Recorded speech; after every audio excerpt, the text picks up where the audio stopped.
So good afternoon again, everyone. My name is Victoria Rampasad, and I represent the Ministry of Youth Development and National Service. I'm a Youth Development Officer. And this afternoon, I will be chairing the session on the special panel entitled Institutional Activities and Agendas. Now let's get straight into it. And the first presenter we have is Ms. Beverly Barron, and her presentation is entitled Child Protection Systems and the Promotion of Child Rights in Dominica. Now, having worked in a private sector for the many years, Ms. Barron joined the West Dominican Children's Federation in 2013. West Federation at the time, as was the implementing partner for Child Fund Caribbean, who had a well-established reputation of impacting the lives of deprived, excluded, and vulnerable children and families in Dominica and the Caribbean. Ms. Barron found that working with children, especially children in vulnerable situations, was her passion. She has spearheaded many projects, both under the Child Fund umbrella and the West Federation Post-Child Fund. Some of these projects include implementing child-friendly school initiatives, early childhood education best practices, supporting the high-scope curriculum, and developing the capacity for employable skills. After Child Fund departed the Caribbean, the West Fed, under the leadership of Ms. Barron, changed focus of assistance to children by focusing on empowering the entire family instead educating them on climate smart adoption practices, food security, and the SDGs for success post 2030. I would like to hand you over now to Ms. Barron. A pleasant good afternoon to you. Thank you. And a pleasant good afternoon to all the persons on the call. And a special thank you for including us. We're just a small NGO operating in Dominica. And thanks to Mr. St. Bernard and his team and staff here for keeping us on our feet, on our toes. It was interesting. We're grateful that we have been included in this, and we hope that the contribution that we make can help other persons, not just in Dominica. We realize, well, from the sessions this morning, I realized that some of the things it goes across the Caribbean. It's not just in Trinidad, not just in St. Lucia. A lot of the things they say, it rings a bell with us here, especially in our little Dominica. So I will go straight into it because we only have 15 minutes. We need a lot more time than that, but let me just go to the presentation.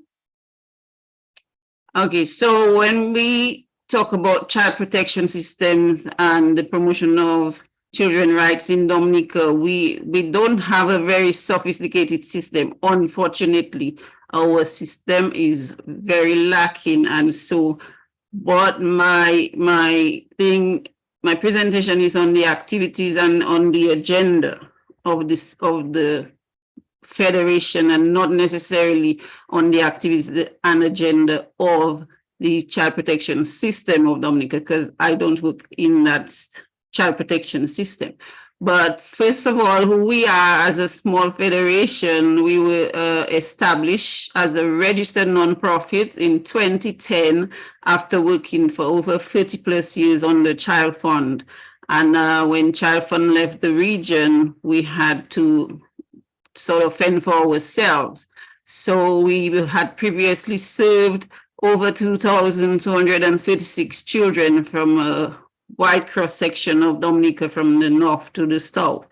And since 2013, we had to go into new programming areas because the funding that was coming from Child Fund had now been diverted to other regions. So when we talk about the child protection system in Dominica, we are thinking of who should it serve, who should really benefit from a good working system, looking for the best interest of children. And we came up with the deprived, the vulnerable, and the excluded. They're the ones that's living in poor living conditions, overcrowdedness in small homes that are not benefiting from water and lights and so on. And they're excluded from the schools and the communities for different reasons. And they're also very vulnerable to sexual exploitation, gang involvement because of financial reasons, and also school dropouts because they think that's the best thing for them. When we think of what should the priority issues of such a child protection system, it should always look to strengthen itself. We really need to benefit from a strengthened child protection system. And we need to be working towards stamping out all forms of abuse against children and youth, because a lot of the time the focus seems to be on sexual abuse, but that's not all there is here in Dominica. And we also need to focus on unemployment, underemployment, on entrepreneurship development, and caring for the entire family. What is the vision of this strengthened child protection system? Where we think it should want to create an environment where children and youth benefit from services that should be afforded to them regarding their rights and protection, food security, health, education, and safety in homes. Some of the homes that the children are living in are the very homes where they are abused. And since we have a lacking child protection system, what do we do? How do we tackle these problems as NGOs, as community CBOs? We need to develop programs that have the intention is to eradicate these inherent problems. The problems exist, they've existed for a long while, and we don't seem to have a way to tackle it successfully. What are the results that we're looking for? We're looking for a child protection system that is not, the one we have right now is not giving us what we need. We need to work harder on prevention and advocacy.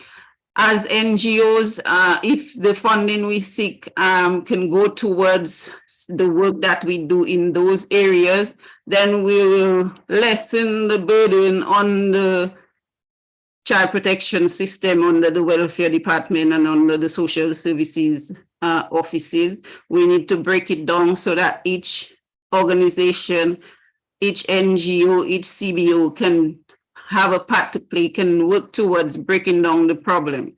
We have the youth division, the youth development division is under the ministry that can also assist the welfare department alongside the NGOs and CBOs and maybe faith-based organizations. What sort of programs should they be putting in place? We need to focus the programs on the Convention on the Rights of the Child. There's a lot of the rights in there that we're not observing too well, especially in the area of education. We still see corporal punishment is being practiced. We need to be moving a lot quicker with ending corporal punishment to benefit from what happens when you stop perpetuating the punishment on children. We need safer homes and communities, and we need effective laws and policies. I am sure Ms. Delia might expand on that, but the laws in place, we've been waiting for the result, the bills that were under the Juvenile Justice Program. We're still waiting for them to come into effect. So we need programs that focus on the SDGs in order to make the children and youth more resilient. We need to let them know what they could be doing to help themselves. The programs that we do can focus on climate, on hunger and the eradication of hunger, which is #1 SDG, on water, on gender. We have a lot of work to do in these areas. With regards to schools, we need to start at the schools and in the preschool centers, because for the older children, it's already too late. For some of them, the youth, they've already have some practices that it's very difficult for them to let go of. We need to go to the schools and get the young children involved, get them involved in agriculture and teach them good nutrition. We need them to know what volunteerism is in the community. A lot of the volunteerism that existed before is no longer there. It's very difficult to get youth to come out and do some work in the community. We need the programs to focus on education with regards to child-friendly school initiatives. There needs to be a rights-based approach to teaching and learning. A lot of the teachers on the Child Fund, we did a number of training sessions with school teachers from preschool upwards. A lot of the teachers are not familiar with what are the rights of children when it comes to the areas in which they should learn. The approach that should be taken, it's very lacking. Then the youth also need some mental health and sexual reproductive rights education. We're lacking in those areas. Some of the NGOs need to seek funding to assist in those areas in order to make the youth more resilient. What are the results we're looking for? We're looking for resources to be put into the welfare department or the child protection system, of which the welfare is the leader. I put there to be effective. I was conflicted as to put whether I should put more effective or just effective. I won't even make a decision on that. I also think that we need more monitoring and evaluation of the current systems. What is it that we're doing and how can we improve those things that we're doing? What are we not doing? What should we be doing better or at a different time? There's a lot of room for improvement, as with most of the islands, from what I was hearing this morning, we all need different areas of improvement. We need more well-discussed and thought out national planning to address the priority areas. The planning needs to encompass a lot more of the people that are on the ground, like the NGOs, like the CBOs, like the people themselves who are hurting. We need a more agile court system and procedures in place when the youth are in trouble with the law. We have a system in place that may not be the strongest, that really may need some improvement in different areas.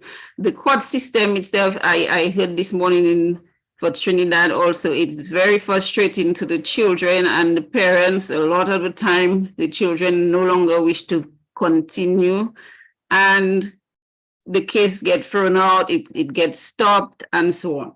So we need proper social enterprise program for halfway home for women. We are probably one of the islands that do not have a halfway home for women. If funding could be put aside for these in our national budget, this would be a really good thing for Dominica. And when we talk about the action and the agendas, these are some of the areas that we have actually worked. This is from a magazine. We had our 10th anniversary magazine, and this was one of the projects that we did to empower women and girls. We did it with 6 schools, encompassing 2 all-girls school and also the mixed schools. And we did that with the National HIV/AIDS Response Unit, and also with Mrs. Frampton, who is also a health worker in that area. We're also working with the schools in terms of teaching them to grow their own food.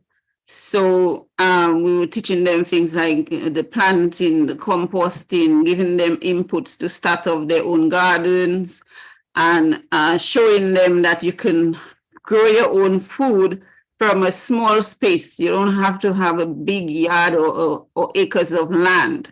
That is how we make them more resilient. That is how, when things are so difficult right now, I am hoping that some of the children who participated in the project can go to their yard and use some of the things that we gave them and showed them from these projects and help themselves and their families.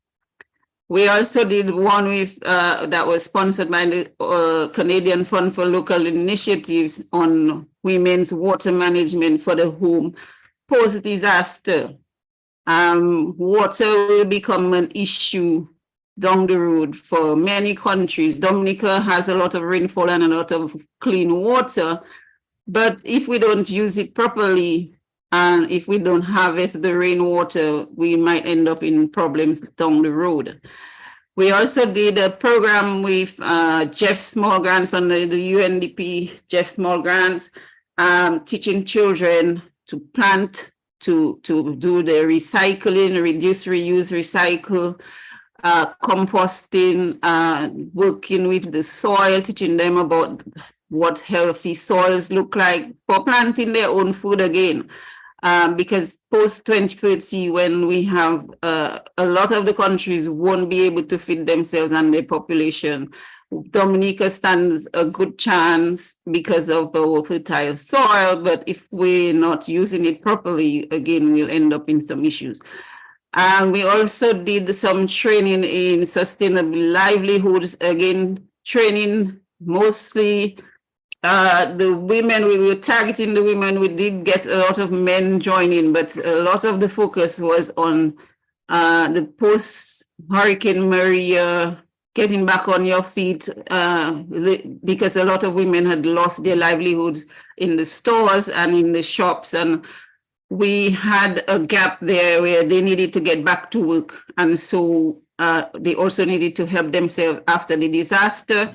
So we did this, one of our biggest projects. We included chainsaw operations and also the use of the ham radio for post-disaster recovery. And one of our main projects that we did, and we've done, we did more than once, was stamp your hand to stamp out abuse. So by stamping your hand in the paint and showing that you stand against child abuse of all types. Again, it's not just one type, it's all types of abuse. And we did this as two national projects. So these are things that NGOs can do. They can help children. As you see, we had from preschool to primary to adults. We sort of encompass a lot of the people across the board. And if we can continue to focus the work that we do on child protection and child rights and also human rights, sustainable livelihoods, empowerment of women and girls, wise water choices, entrepreneurship development, good climate smart adaptation practices, and action for sustainable development goals. We really cannot wait on our child protection system. We need to continue to do what we can to help the youth, the young people, and also children, and also the whole family. So I thank you again, Ms. Rampersad, for allowing me to take, I hope I didn't go over your 15 minutes. And I hope I will listen on to see if anybody has any questions. The magazine, our 10-year anniversary magazine, I can also send to anybody who would like to see it, to read more about the projects. Thank you. Thank you, Ms. Barron, for that wonderful presentation. So up next on the panel, we have Miss Patrice Jones. Ms. Patrice Jones will be presenting on the Children's Authority of Trinidad and Tobago, a specialized agency with the responsibility for the care and protection of children. Patrice Jones currently is the acting manager at the Authority's Child Support Center. She has 10 years of experience in the field of social service. She has a keen interest in youth development, focusing on how children are affected by their environment. She has presented this research locally, regionally, and internationally at social work conferences. She is also an active advocate for promoting the rights of children. I now hand you over to Ms. Jones. Good afternoon, everyone. And thank you so much on behalf of the authority for inviting us to share about the Children's Authority in this forum. Just trying to share, just give me 1 minute while.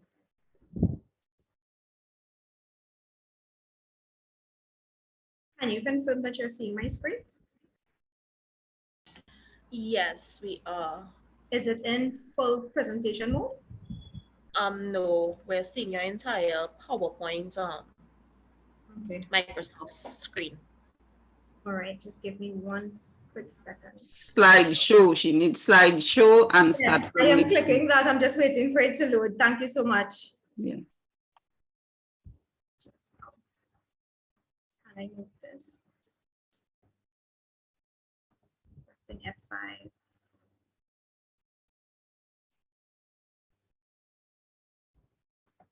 Okay, great. All right. Thank you so much. So today my presentation is going to be based on the following points. I'm going to be discussing the mandate and functions of the Children's Authority. I'm going to be discussing our reality as it is, our functions, and the areas for development that we at the authority, we have identified. So getting into it. Just give me 1 second. Okay, great. So we're going to look at the Children's Authority's mandate. So Trinidad and Tobago ratified many international conventions, consensus documents promoting the rights of children, including the United Nations Convention on the Rights of the Child. Now, consistent with these principles, a package of children's legislation was developed in 2000 with the Children's Authority at its core. So fast forward to May 18, 2015, several key pieces of legislation were proclaimed, which gave power to the Children's Authority to begin to deliver on its mandate, which is to care, to protect, and to rehabilitate children who are at risk or who have been victims of abuse and neglect. So the vision of the Children's Authority is to defend and support child rights and make child protection everybody's business. Our mission is to promote the best interests of children through advocacy, prevention, intervention, and of course, using collaborative strategies based on multidisciplinary approaches.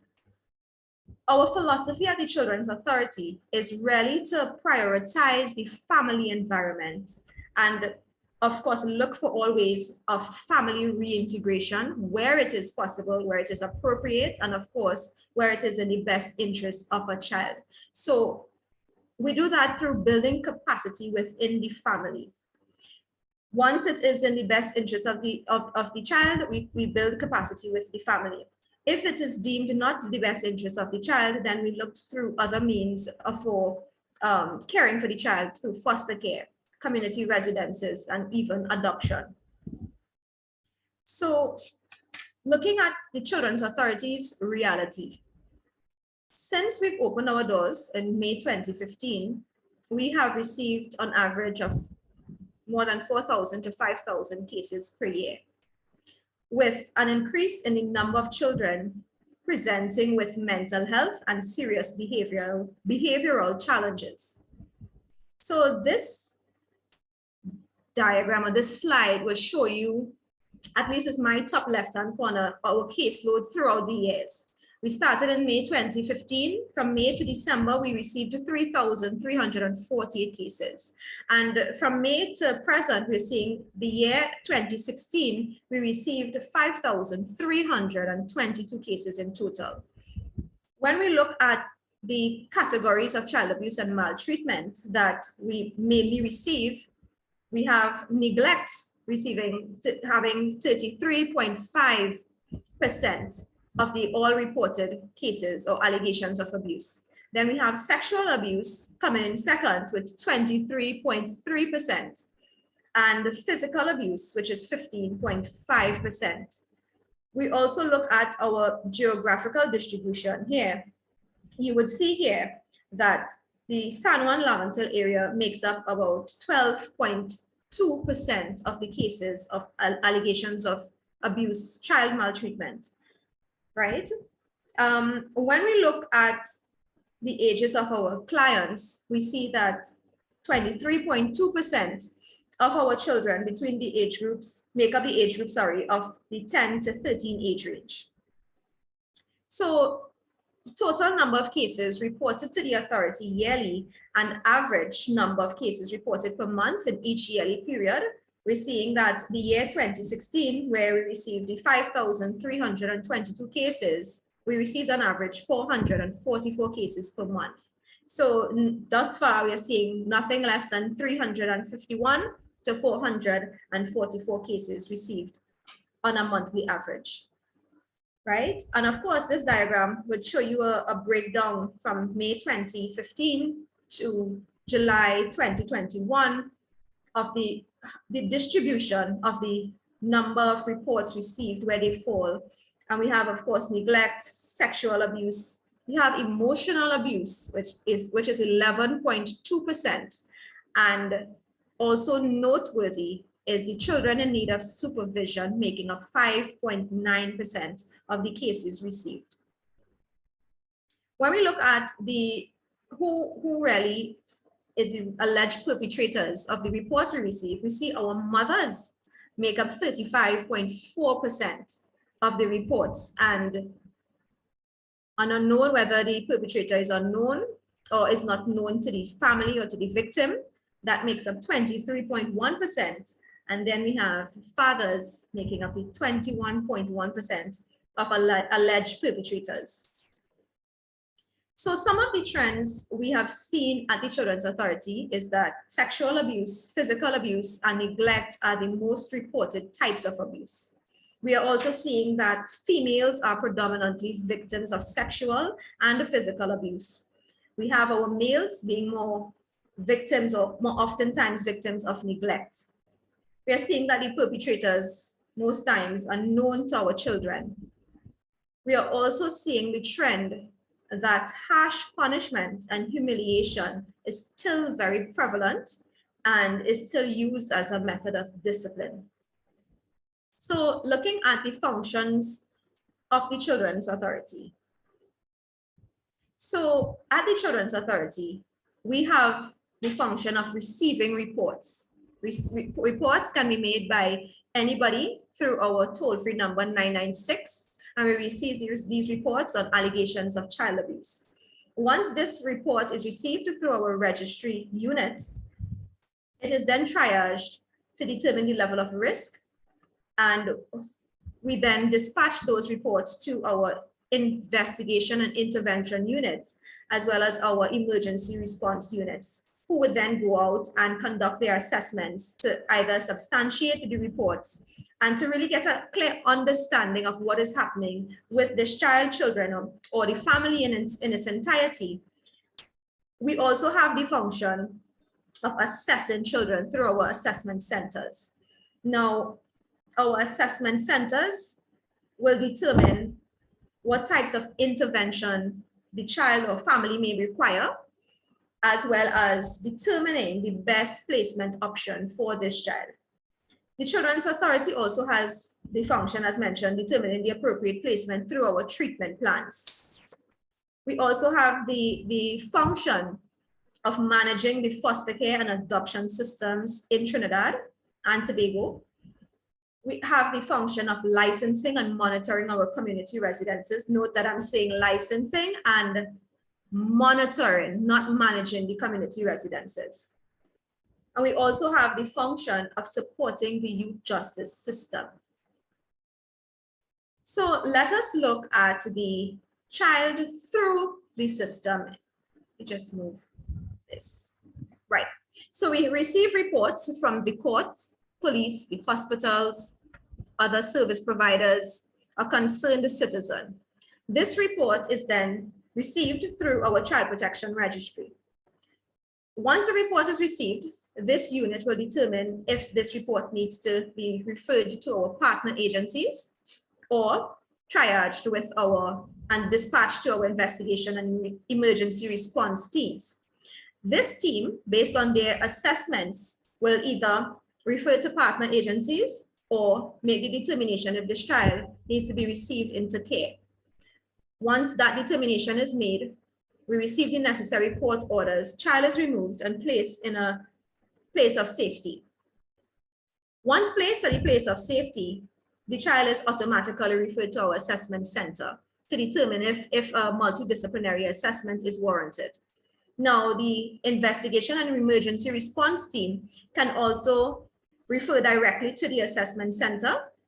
And coming out of the assessments and the treatment plans, we can then refer to the partner agencies. And of course, the child and family would then be monitored by the Children's Authority.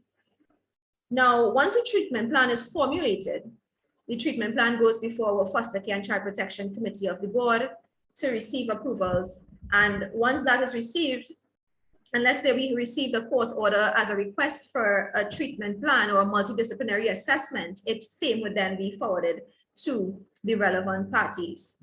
Now, with the treatment plan, we have information on what types of intervention is best for this particular child, as well as what placement,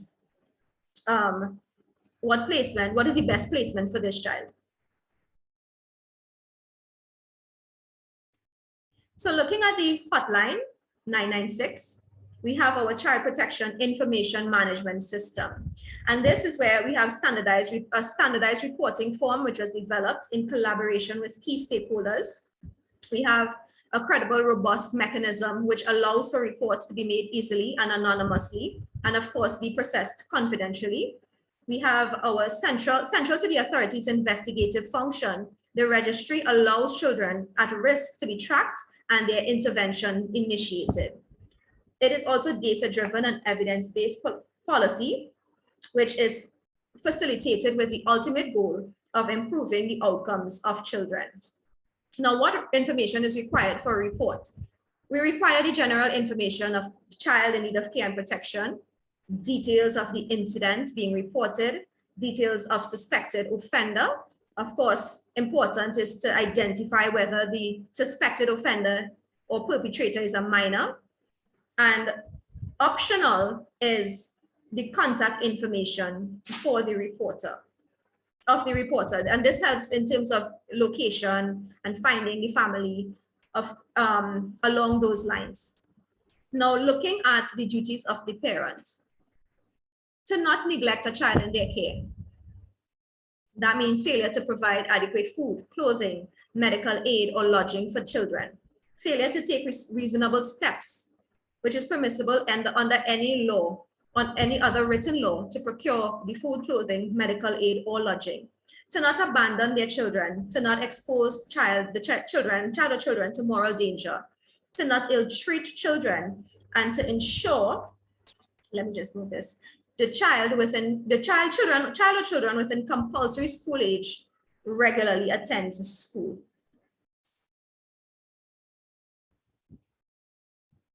So how you can help is by referring a child to the relevant authorities. And these include the Children's Authority of Trinidad and Tobago, the Child Protection Unit of the Trinidad and Tobago Police Service, and the Student Support Services Division, which falls under the Ministry of Education.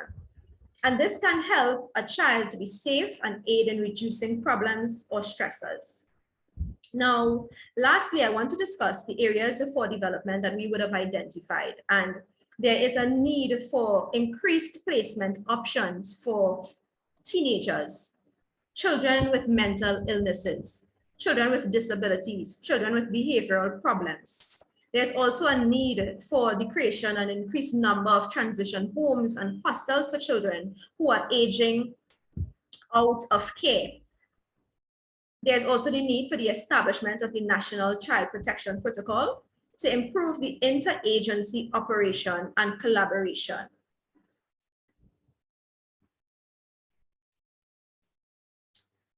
We also see the need for expansion of network of service providers within the public sector for which the services can be accessed at no cost or possibly a subsidized cost.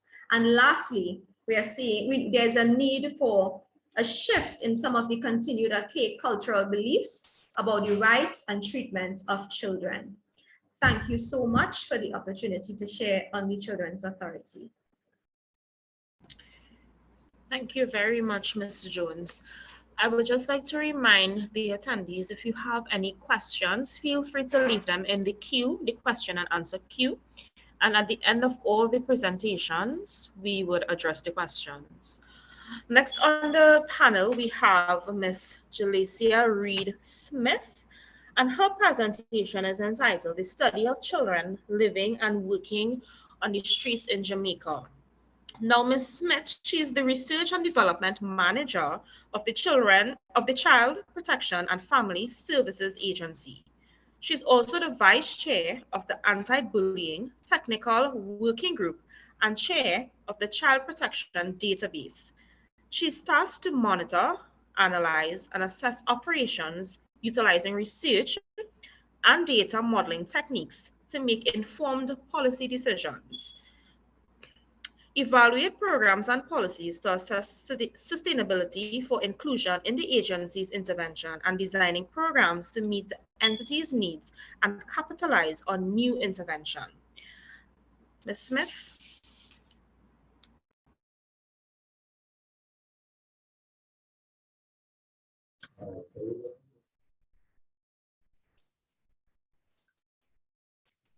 Good morning. Can you hear me? Or good afternoon?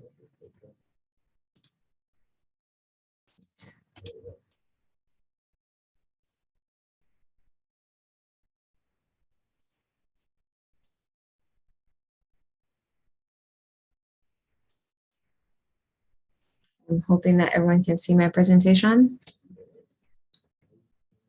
Yes, we're seeing your presentation. Great. Good afternoon, everyone. As I was mentioned before, my name is Jalecia Reed-Smith, and today I am presenting the study of children living and working on the streets in Jamaica. Now, I'm just giving you an overview of the content of my presentation. I will give you a brief introduction of what this study was about, what were its key objectives, the methodologies that were used, the results and findings that were emanated from the study, and the recommendations that we were referred to or given after the study had been completed. Now, the Government of Jamaica, through the Child Protection and Family Services Agency, which falls under the portfolio of the Ministry of Education and Youth, through technical assistance of Windwork International, conducted this study. As Jamaica has been a long-term signatory to many international conventions, and some of these conventions would include the Conventions of the Rights of the Child, but are not limited to that, but also includes the optional protocol on the sale and prostitution of children and child pornography, the ratification of ILO's Conventions 138, I believe, which looks at the minimum age requirement for employment, and 182, that's the International Cooperation on the Elimination of the Worst Forms of Child Labor. And having ratified some of these international conventions, it reinforces our obligation to address the needs of children that are at risk, and to act urgently to effectively look at responses in the interest of the child that are living and working on the streets. And this was necessary because earlier studies that would have included street children or children living and working on the streets was placed within the context of comprehensive investigations of child labor, and that did not adequately zero in on issues dealing with specifically children and working on the street. As a result, this research sought to concentrate on this category of children that would look at children living and working on the streets into two contexts: those who are deemed to be working on community and minor streets, which were deemed typically safe for children to get paid work, and those who were seasoned veterans who would have migrated onto major thoroughfares. So it was against this backdrop that the CPFSA, with the technical assistance of Wimwork International and our consultant, Dr. Joy Moncrief from the Institute of Applied Research, conducted a study with three principal aims, which were to determine the factors which would predispose children living and working on the streets, and possibly the inclusion of trafficking victims that may have been invisible, to identify some of the gaps in the provision of care and social protective services that would hinder any effective response to addressing this issue, and to inform policies and programs and relevant interventions to children that were living and working on the streets in Jamaica. Now, the research design that was used capitalized on two well-known methodologies, both qualitative and quantitative. And this was conducted in terms of secondary data interviews, surveys with the children, interviews with key stakeholders, parents and children, focus group consultations, as well as life stories with the parents and children. Now, the scope of the study looked at 9 parishes. This included Kingston and St. Andrews, St. Catherine, Clarendon, Westmoreland, St. James, St. Anne, St. Mary, and St. Thomas. And the scope of the study took into consideration children between the ages of 5 to 17 years who were living and working on the streets. And they categorized children within these categories. Children that were on the street, these includes those who slept in public spaces without their families. Children off the street, which are children who typically worked during the day but will return home to their families to sleep at night. Street families, who were children who both lived and with their families on the street, and youth who were living and working on the street before they reached their age of maturity. Now, the sampling strategy was respondent driven, and the consultants had utilized a modified key informant referral chain and a systematic snowballing sample to get the adequate sample size needed to conduct this study. So key community personnel, parents, guardians were recruited to recruit the participating children from the various community lanes and major thoroughfares. So this would have taken in consideration persons within the communities who noticed that children were either living or working on the streets, teachers that may have been able to identify children who hustled, and church and mission groups who could have also identified children living and working on the streets. Now, obviously, we had to do this because of several limitations, such as contacting children who do not remain in fixed locations and shift to various places or positions are often elusive. Conducting questionnaires and interviews and even surveys with the children might have been reluctant to devote their time that would have disrupted them from any income generating activities. There was also reluctance to persons to participate due to any possible legal consequences. And some of them did not want to participate due to the perceived threat of being outed to any community areas or dons in volatile communities. So of the sample that we were able to generate, 75 individuals were interviewed with parents that were completed, 413 questionnaires were administered, but only 373 were completed based on the modified sampling strategy that was used to capture this information. 20 focus groups were conducted with the parents and the guardians from the various communities within the 9 parishes, and a small cohort of 20 children were assessed for psychological and educational testing that would have formulated any programmatic responses. Now, what we found, that of the 373 respondents, girls were less visible in major thoroughfares in comparison to 63% of children that were male. And the majority of these children who were on the streets were between the ages of 12 to 13, respectively. This is of note because looking at a gendered perspective, girls who are seen to be absent from street work, this includes their visibility within the context of children living and working on the street. And we realize that young persons are really conducting themselves on the street to try to earn a living. Over 90% of respondents acknowledge that they did work on the street in order to earn a living or to exchange some favor or reward. Just over 80% of these individuals would have also participated in activities for at least 1 hour per week. And to also take into consideration that 5% of children of this category were sleeping on the street, whereas 94% returned home.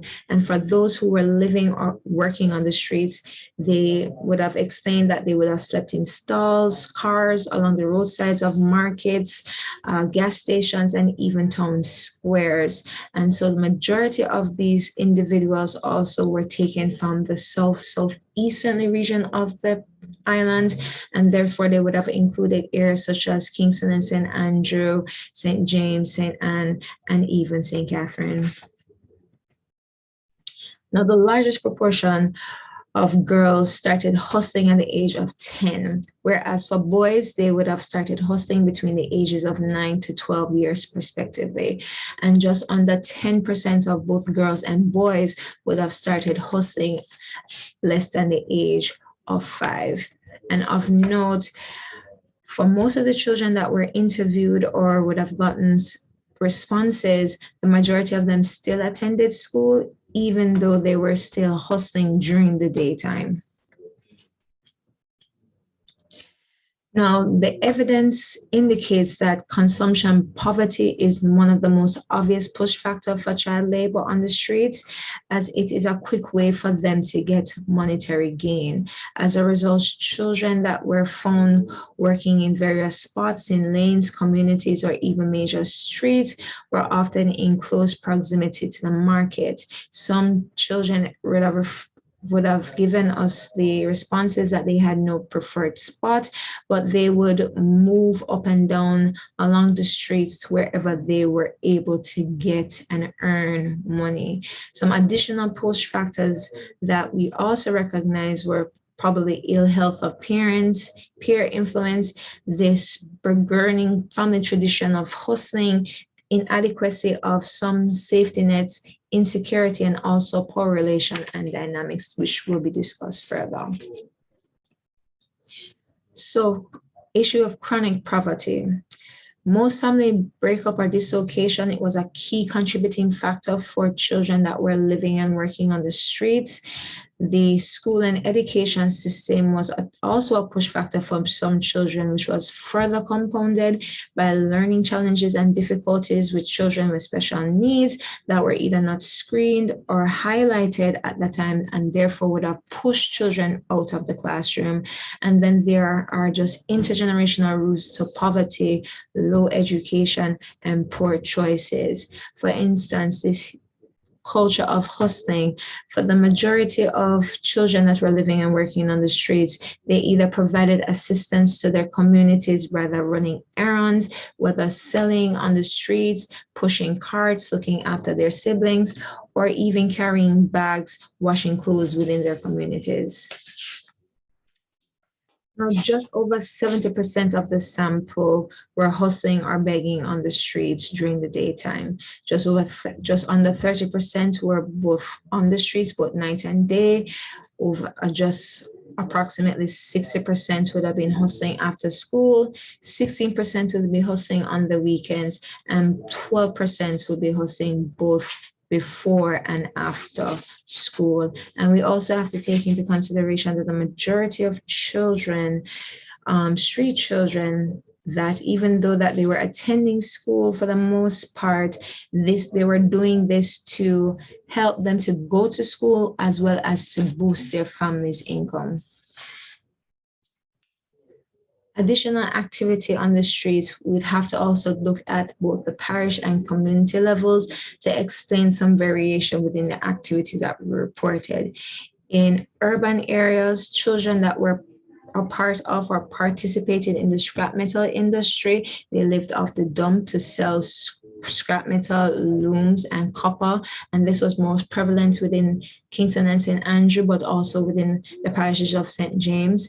Within all the parishes that the study was conducted, prostitution was common among girls, but it also significantly took into consideration boys, and that even children that were residing within fishing villages such as Yallas and Lisson in St. Thomas, they occupied in the boating business. Some girls would sell sexual favors to fishermen or otherwise beg for a living. Other activities that children would have been involved in would have been selling snacks, selling newspapers, selling sweetie, all in an effort to earn a living. About 12% of children still hustled at parties or nightclub. And of note, there were some children who were well off that were involved in working on the street or in some diversified means of getting additional money. And this would include things like exotic dancing and modeling. Hazardous occupation. The majority of children were never required to lift heavy loads. Just under 40% were paid to lift loads, and these would include things like bags of cement, buckets of water, crates, filled bottles, etc. About 3/4 of the sample of children never had to mix cement, although 24% had to do so at least once, and about 11% of them were exposed to some dangerous equipment. A small proportion of children were involved in criminal activities. 2% of them would have carried drugs, 3.5% of them carried weapons, or they would have trespassed into people's houses or business places, respectively. Some of them served as sentinels for gangs within communities to look out for soldiers and police wherever crimes were committed. In particular, for this, children were asked whether they had a boss over them, and children had different interpretation of what boss meant. For most part, children were mostly employed or given some paid work by senior family members. And then in some Chinese wholesales, there was some level of supervision or supervisor that they had to report to. For children involved in gangs, there were some youths that they had to report to, and they would be punished if they came back with low earnings after working on the streets. And then other forms of punishment would have been taken into consideration, such as knocking heads together, cutting them with knives, or other physical acts of violence. And even though that these happened in the minority, it was also something of significance to note. Other issues that we have to take into consideration is intergenerational prostitution and risky sexual activity. In one community, prostitution was common among older women as well as children as young as 10, and most of the older women would have started trading money for sex as teenagers. And in some cases, prostitution was so common, it was a rational approach to dealing with hard times that it was not frowned upon. Boys from the same community was also to confirm that they had big men who would also venture into the same streets, lanes, thoroughfares to have sex with them or some of their peers, and they would set up rendezvous points in where they would meet the boys on outskirts of the community. Other boys across the parishes that were involved in at least 2 or more sexual relationships. And this was to ensure the safety of others, because they still had certain threats that they whether perceived or imagined on the streets. They would have to take into consideration whether police would come and lock them up, whether they'll be hurt by men that they were dealing with, whether they'll be robbed, whether they'll be involved in some car accidents. So there is a large degree of danger for children who are living and or working on the streets. So some of the recommendations that emanated from the study was that we needed to acknowledge and address some of the norm, beliefs, values that influence choices across and within the communities. And a lot of these perspectives also took an anthropological approach to look at the influence of culture as to inform some of policy recommendations and programs. We also need to stem the intergenerational inequalities that transcend family conditions of poverty, that would include implementing aggressive as well as transformative income generation activities for both parents and guardians, and to tackle issues of low educational achievement across generations. We also learned that we had to address some learning and psychological challenges that children on the street may face. There's also an urgent need to address the push factors that would result into children living and or working on the street, especially those that emanate within the education system. We have to expand the amount of programs that we have to effectively prevent new cohorts of children to entering the streets, to bolster our legislative amendments on child labor, as well as to develop effective marketing programs and strategies that would advocate against children living and working on the streets by creating viable and credible options. And that is the end of my presentation. Thank you so very much, Ms. Smith. The last presenter for session 3 will be Ms. Michelle de la Coudray Blake, and her presentation is entitled Supporting Family Resilience for Protection of Children. Ms. Blake has a master's degree in counseling from the North Carolina A&T State University. Currently, she is the director of the counseling department in the Ministry of Social Development, Community and Gender Affairs in St. Kitts. Her duties are to oversee counseling programs and interventions offered and supervise the counselors who work with the system. Direct supervisor for the Family Matter Program counselors, and this involves day-to-day supervision of cases. She's also a trainer in a number of workshops related to the development, trained mentor, media working, in the High Court, trainer for substance use disorder professionals. She also trains groups of locally and regionally to provide intervention services for substance abusers, and this certification is through RCYP, which is the International Society for Substance Use Disorders. I now hand you over to Ms. Blake. Thank you very much and good afternoon. And let me just make sure you can see my screen, right? Yes. Okay, perfect. You have to put it into slideshow mode. Yes, I'm going to do that now. There we go. Okay, all right. Thank you very much, and thanks for that introduction. So I am going to be talking to you a little bit about how we, through the Family Matters program, support resilience for protection of children. So we are going to be talking about the PIFSM, which stands for Prevention and Intervention Family Systems Model, but we're going to refer to it as Family Matters. We call it the Family Matters program. So today we're going to take a general overview of what contributes to vulnerability as it relates to the Family Matters program, and explore Family Matters model, looking at how it supports family resilience. Now, just to give you a little bit of background, the program works with youth between the ages of 10 and 17. Now, there is an identified youth through whom the Family Matters counselors approach the family. So the identified youth comes from referrals from school, from families themselves, from different institutions, probation and child welfare, where there is an indication of some levels of risk. There is an assessment done to see what risk levels there are. And the assessment identifies 9 risk levels. And if there are 4 identified risk levels, then the family could access the program. Now, while the youth identified is the person through whom we enter the program, it is important to recognize that we do not identify the youth as the problem.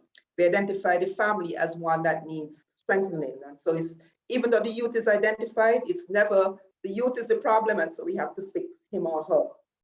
Family Matters counselors work for 6 dedicated months with the families. They work on a weekly basis, intensive work on a weekly basis, and there are a set of a series of activities and actions and interventions and psychosocial support and psychoeducation that happens with the family.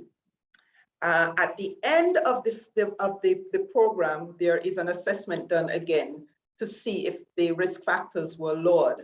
And generally, we find after the family intervention that they are.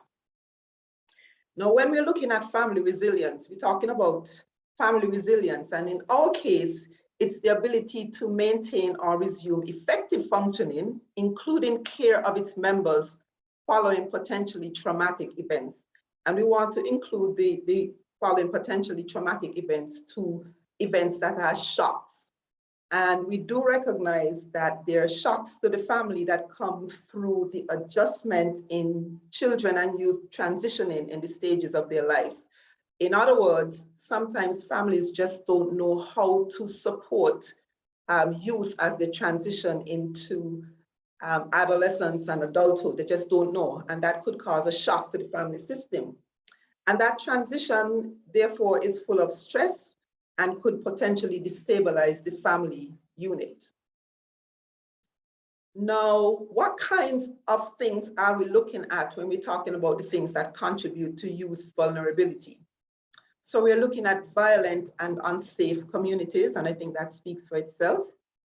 We're looking at unstable home environments, and that is the work of the Family Matters, addressing the unstable home environments. We're looking at the fact that developmental stages in life contribute to youth vulnerability because we recognize that they are rapid, especially with people who are preteen and into teenage years, rapid physical, social and emotional changes that sometimes the youth and their families can't keep up with. We recognize that as a part of this development, risk-taking behavior becomes a part of the emotional, the social development of young people. And again, it contributes to vulnerability because if there's risk-taking behavior without the protective factors for children to safely land, we recognize what could happen. Again, when we're talking about the things that contribute to youth vulnerability, we're talking about the shifts and adjustment to self-concept that are a part of this developmental stage. So we're talking about the impact of self-perception and self-esteem. We're talking about the impact on the ability to navigate some situations, because if you are learning, if a young person is learning their world, they do not have all of the ability, all of the tools to navigate some situations. And of course, that puts them at risk. And again, with what we're talking about here, we have to make sure that the families could help them, could support those situations. The impact on the strength of the parent-child relationship is tested in this trying time.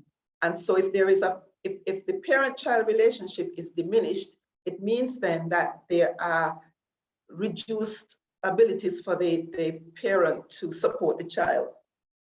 So these shifts and adjustment to the self-concept leave youth vulnerable. They're porous to receive the influences of the outside world. This could potentially be unsafe if parents are not equipped to help young people manage this change in self-concept. Again, when we speak about factors for youth vulnerability, parents' misunderstanding of developmental norms. So sometimes parents don't understand some of the things that happen as children develop. And so without that understanding, there's an expectation of behaviors that then sometimes alienate the child. And of course, if the child is alienated from the parent, then they may fall risk to being accepted by another force. Lack of awareness with how to deal with these shifts, and this speaks to the parents. They're not sure what to do and how to deal with the changes that they see in front of them. And our big thing is helping the parents know how to protect versus how to permit. They don't understand that. They don't understand how to navigate protect versus permit. And so the essence of our Family Matters program is to help them to understand that. Now, there are relational shifts that occur as children develop, which may contribute to youth vulnerability. And the resilience of the family provides the buffer and ultimately protection during this time. So this is where the resilience comes in. All of these shifts that we are talking about, once the family is buffered, once the family is strengthened, once the family becomes resilient, then they offer the protection that the youth needs. Now, this is the world that when we talk with parents, we talk to them about this. This is the world of a young child. And you will realize that this world is secure. This young child relates primarily to the direct family members, and they look to the direct family members for their knowledge of the world. As a child gets older, so here we come with a 13-year-old, the lines now to the family become porous. So there are other influences outside that come into and impact and affect the 13-year-old. And so the family at this time is most vulnerable because it's not just me giving you your perception of the world. There are other outside influences that come in here. And so it's important for the family then to be able to be resilient, to be able to protect the children from those. Now, and this speaks a little bit to what I was just saying. Initially, children function exclusively inside the family. Then growth, of course, leads to development of relationships outside the family. And this then leads to a negotiation for competing needs. Children need one thing, parents need one thing, they're negotiating what their needs are. And so negotiating competing needs means protection from possible harm and making room for this exploration outside the world. So this is where the balance comes in. How do I protect you from possible harm as a parent, and then at the same time make room for you to explore your outside world in a safe way? Knowing when to protect and when to permit. Now that protect, permit conundrum basically is a balancing act that all families must master. It is especially difficult for people living in high-risk communities because they are already navigating and trying to adjust to just the external world and trying to keep safe. So it's especially difficult for those people to know, people living in those communities to know when and how to permit and protect. Permit and protect is necessary in order to explore this behavior through the lens of adjustment versus through the lens of pathology. In other words, one of the things we make sure we do in order to buffer families and build resilience is we speak to them through the lens of what you are doing is trying to adjust yourself to the conditions rather than through the lens of there is something wrong with you or your family. There's, in the world of the youth has strong pulling forces. Somebody just talked about pulling forces. Strong pulling forces from social environments that can have dangerous consequences and encourage negative behavior. To counter that and to protect children, families have to strengthen their relational cohesiveness to more effectively protect the youth from negative pulls. Now, building protective factors through resilience. This is what we do. We make sure that the families understand that they have hidden strengths. All families have hidden strengths. These strengths are often underutilized, but could help to protect children from outside harm. So what the counselors do when they work with families, they identify those hidden strengths, they affirm them, and they activate them to protect the family. This then allows family to become a more effective source of protection and guidance. So you could see here that it's starting to see themselves as capable and as functional rather than being as incapable. So it's changing the narrative to build resilience. We catch the families doing something right.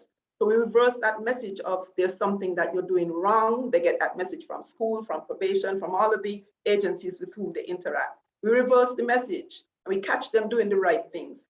We support those messages of adjusting to their present realities. So we affirm for them that you're doing the best that you could in the circumstances that you have. We negate that message of pathology, as I said. It's not that there's something wrong with you or your children. You're doing the best that you could in this circumstance. How do we build on this to make sure that you can do even a better job of protecting? And so this increases the family's ability for self-efficacy, for being able to do what they know they could do. We recognize also that families want to change, but they don't want to be changed. They want to keep their sense of self as a family, but they want to incorporate changes that help their children. So family systems have two seemingly opposing tendencies: the need to incorporate changes and the need to continue what is familiar. So sometimes that's difficult for people to navigate. So families want to change. We help families to build resiliency, and that we helping families build resiliency means acknowledging this and using language that supports this. The focus is on questioning the behavior. What behaviors do we want to change, rather than judging the content of the behavior? You're doing this or not doing this because. So we're looking at behaviors. What behaviors do we want to improve or change? We want to normalize developmentally appropriate behavior. That helps to build resilience. We want to set it to families. All families go through a period where their children want to have outside experiences. All families struggle with knowing how to keep their children safe from those outside. So we want to normalize those things. All children want to try their hands at things, so that their parents don't see their children as having pathology. The resilience helps families to see themselves as adapting to the situation rather than being pathological. So we stay away from labels such as uninterested parents, dysfunctional families. Those things are discouraged because, again, we see them through the lens of strength. We see in the caretakers through the lens of resiliency and protective factors in the family.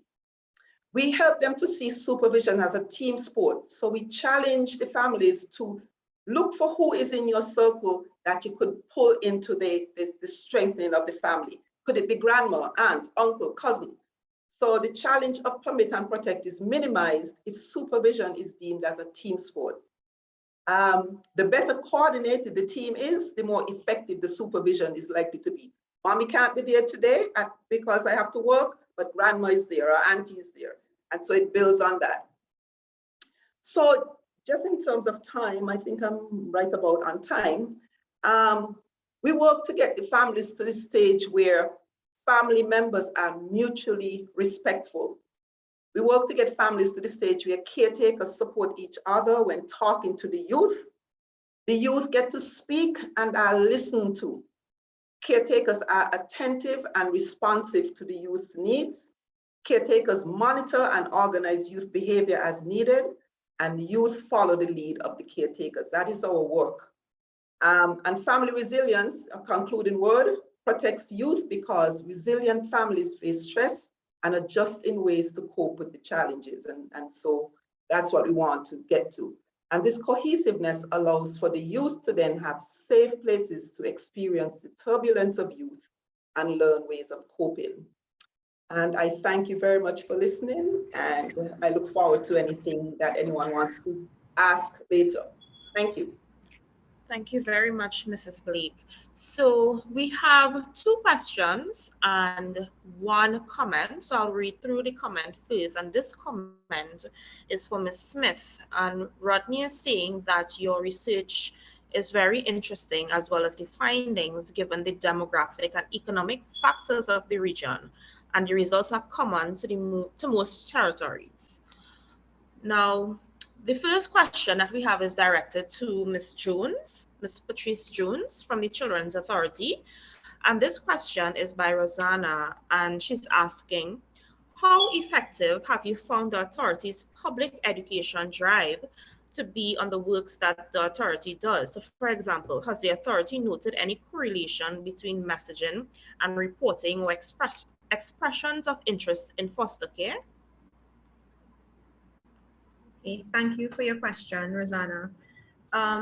Definitely, we would have seen our public drives, our sensitization. There's always a need for doing more sensitization. I think when we're talking about child protection and the mandates of the authority, there's still a lot of groups of persons still not understanding what we do clearly.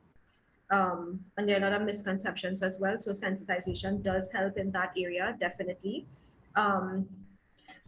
With regards to foster care and even making reports, since we opened our doors in 2015, we have indeed seen an increase in the interest from our public in wanting to make reports, wanting to become foster carers, and wanting to understand the process of foster carers before they make that decision to become a foster carer.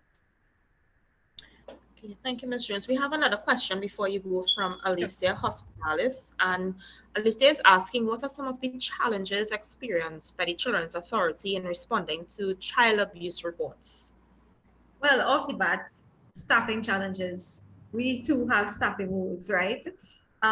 So once we receive our reports through our registry unit, they would do a risk assessment to determine where this allegation is at. If it's deemed a high risk case, it will be immediately dispatched to our emergency response team for action.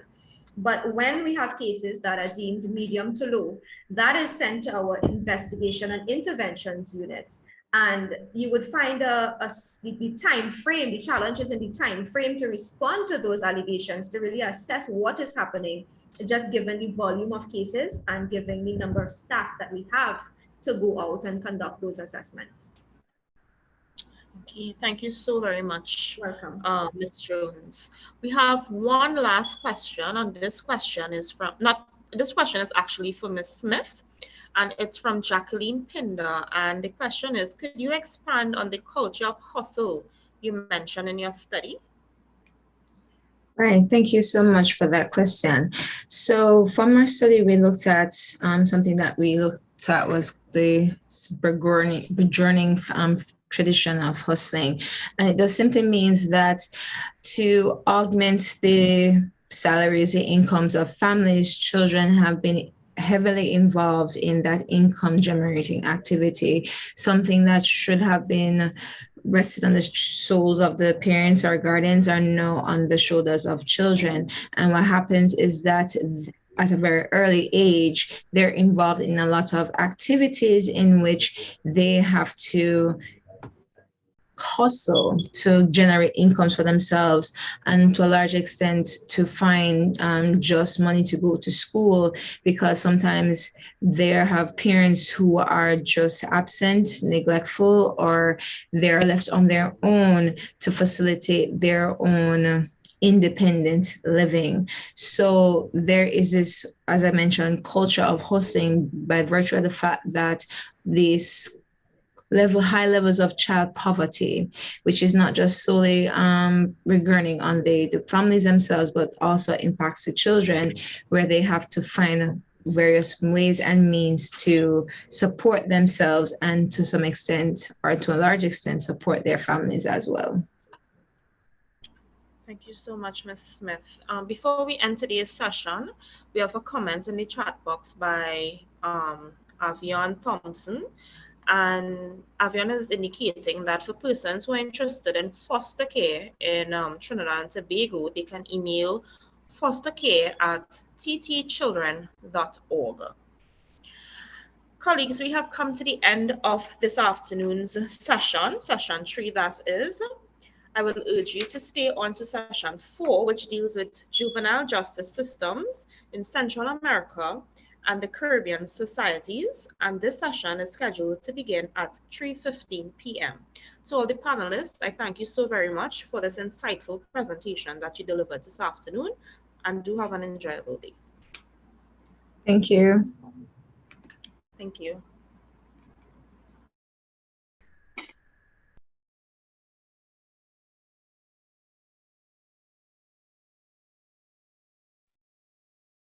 Good afternoon, everyone. And since there are Spanish-speaking panelists in this session today, buenas tardes a todos. My name is Chantal Graves Cowan. I am the Human Resources and Facilities Manager of the UWI Arthur Lockjack Global School of Business, and I'm pleased to be here today to chair session 4 of this afternoon's at the conference. So session 4 focuses on juvenile justice systems in Central American and Caribbean societies. And there are 5 presentations in this session this afternoon. So the first session deals with the state of social welfare for adolescents and youth in conflict with criminal law in Guatemala. Now, for our presenters today, there are just a couple of ground rules. First, please mute your mics when you're not speaking. Okay? And second, you have 15 minutes to present. When 10 minutes have elapsed, I'll write a note in the chat to indicate that you have 5 minutes left. Okay?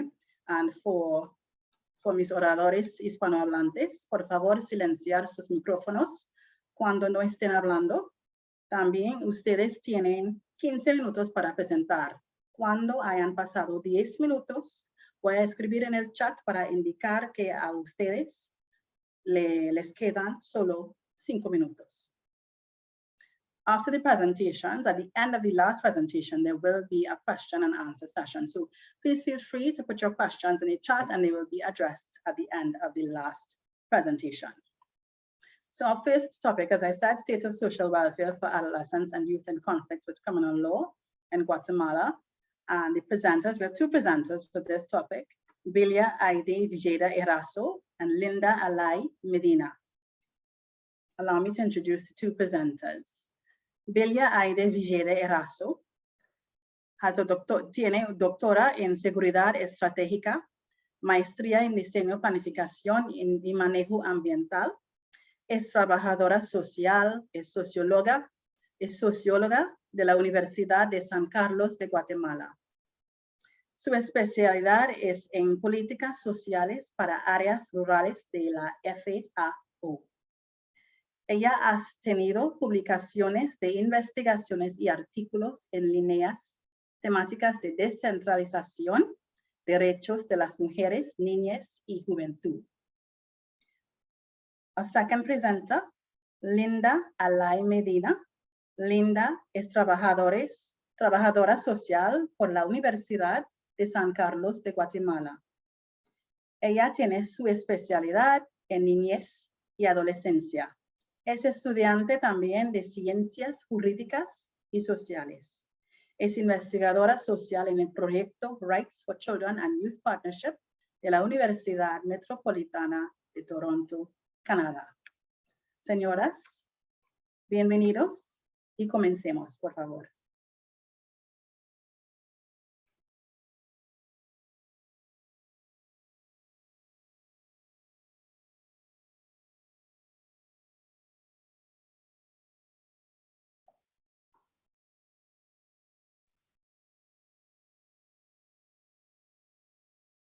Hola, doctora, su micrófono está silenciado.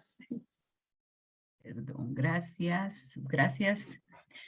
Buenas tardes, es un gusto para nosotros como equipo de investigación de Guatemala compartir con ustedes esta conferencia que tiene como objetivo principal diseminar los resultados de las diferentes líneas temáticas que tiene precisamente este proyecto de investigación de los derechos de la infancia y participación juvenil.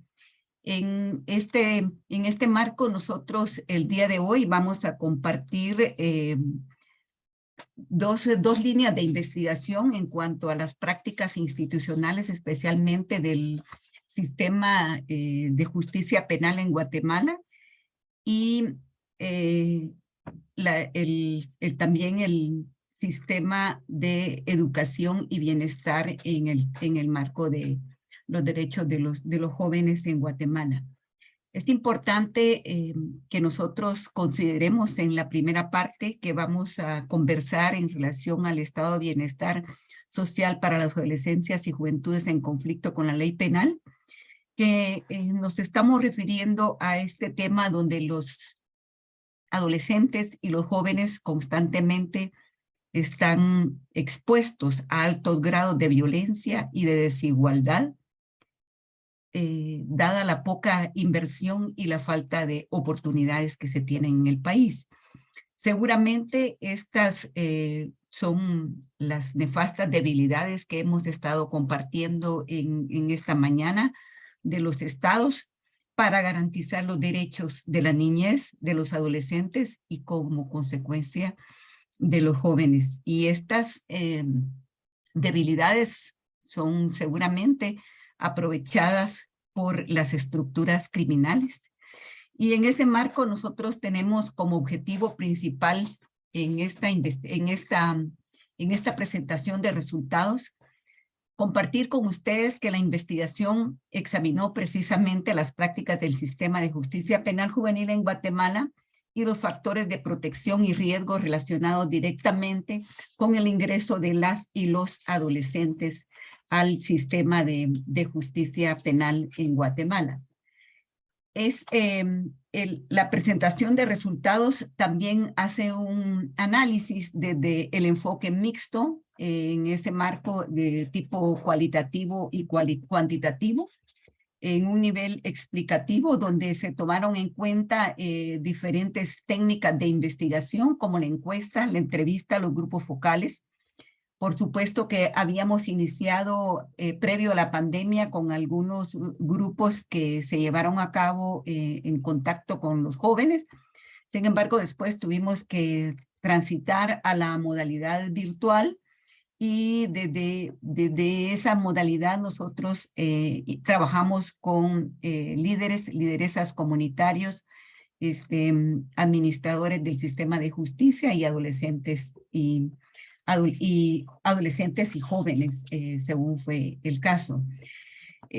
Pudiéramos seguir conversando en cuanto al tema de la metodología, pero creo que lo más importante en este espacio es que nosotros compartamos con ustedes primero parte del enfoque teórico y después Linda Lai y Kevin Alvarado, que nos acompañan acá, han sido los principales, los principales actores dentro de este equipo de investigación, no solamente en su momento como recolectores de la investigación, sino también como autores en el marco de esta diseminación de resultados que nosotros estamos llevando a cabo en este caso. Pues acá en Guatemala nosotros tenemos como punto de partida en cuanto a enfoque teórico la Constitución Política de la República de Guatemala, que desde su artículo 1 dice que se organiza el Estado para proteger a la persona y a la familia, pero después nos vamos a dar cuenta cuáles son los resultados. También tomamos en cuenta la Convención de Derechos del Niño y en ese marco de Convención de Derechos del Niño las políticas y legislación que se han derivado en ese marco de compromisos que tiene Guatemala con la Convención de Derechos del Niño. ¿De qué hablamos cuando hablamos nosotros del bienestar? Pues hablamos del bienestar cuando se hace referencia a la ampliación de oportunidades reales de las personas para alcanzar una plena realización y satisfacción en diferentes ámbitos. Y acá estamos hablando de la salud, de la educación, del empleo, de una armonía con uno mismo, con el entorno, y al final de cuentas con ese nuevo paradigma que debemos ir incorporando, como es el paradigma del antropoceno, para lograr desarrollar el potencial que todos los seres humanos debemos tener, ¿verdad? Pero pareciera que es la aspiración con la cual nos hemos encontrado la mayoría de equipos en este espacio. De manera que consolidar un modelo de justicia penal para los adolescentes que entran en conflicto con la ley, impulsado desde estos marcos, es como el propósito que se queda más en los discursos, que tal como se habló al inicio, Centroamérica, y creo que la mayor parte de países de América Latina, tenemos marcos de justicia bien establecidos como derecho positivo, pero en la realidad creo que dejamos mucho que desear, pero será Linda Lai quien comparta con ustedes la siguiente etapa de este proceso que para nosotros ha sido sumamente importante y que por eso mismo valoramos estos procesos de investigación que hemos compartido desde y con la Universidad ahora Metropolitana de Toronto y con todo este equipo con quien nos hemos sentido muy identificados y muy satisfechos con los resultados que hasta hoy hemos alcanzado. Así que, Linda.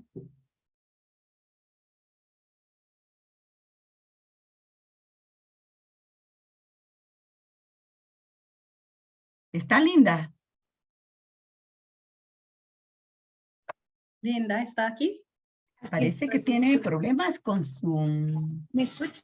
¿Sí? ¿Linda? Gracias.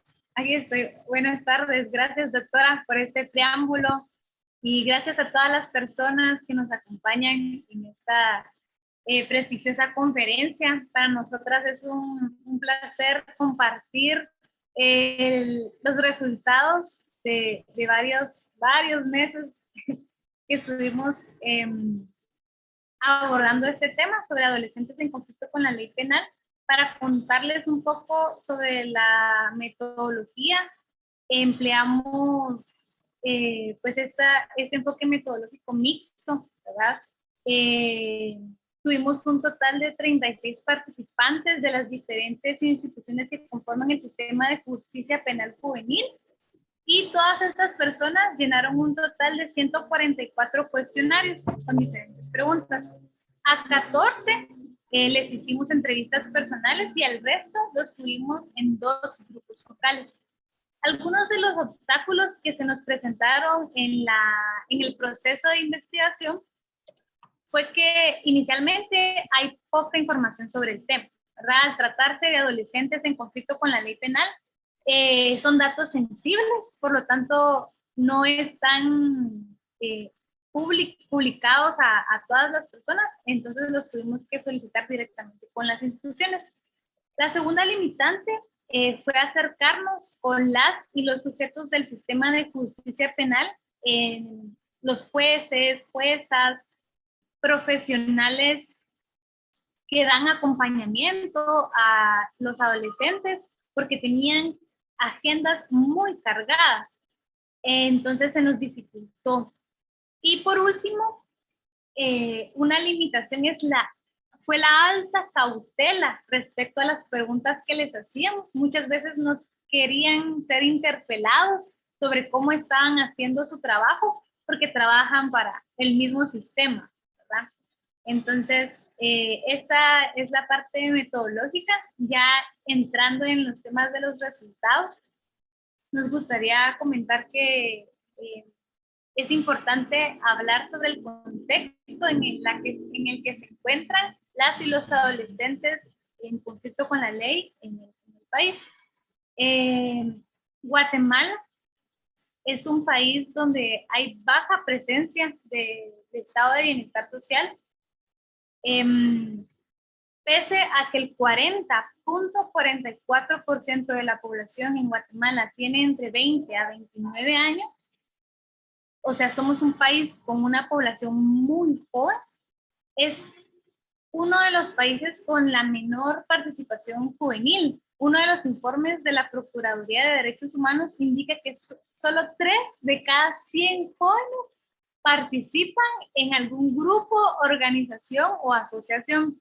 ¿Verdad? Por lo tanto, pese a que somos las y los jóvenes casi la mitad de la población, las y los jóvenes no están ejerciendo una ciudadanía activa. Esa es una de las primeras problemáticas para situar la condición de los jóvenes en Guatemala.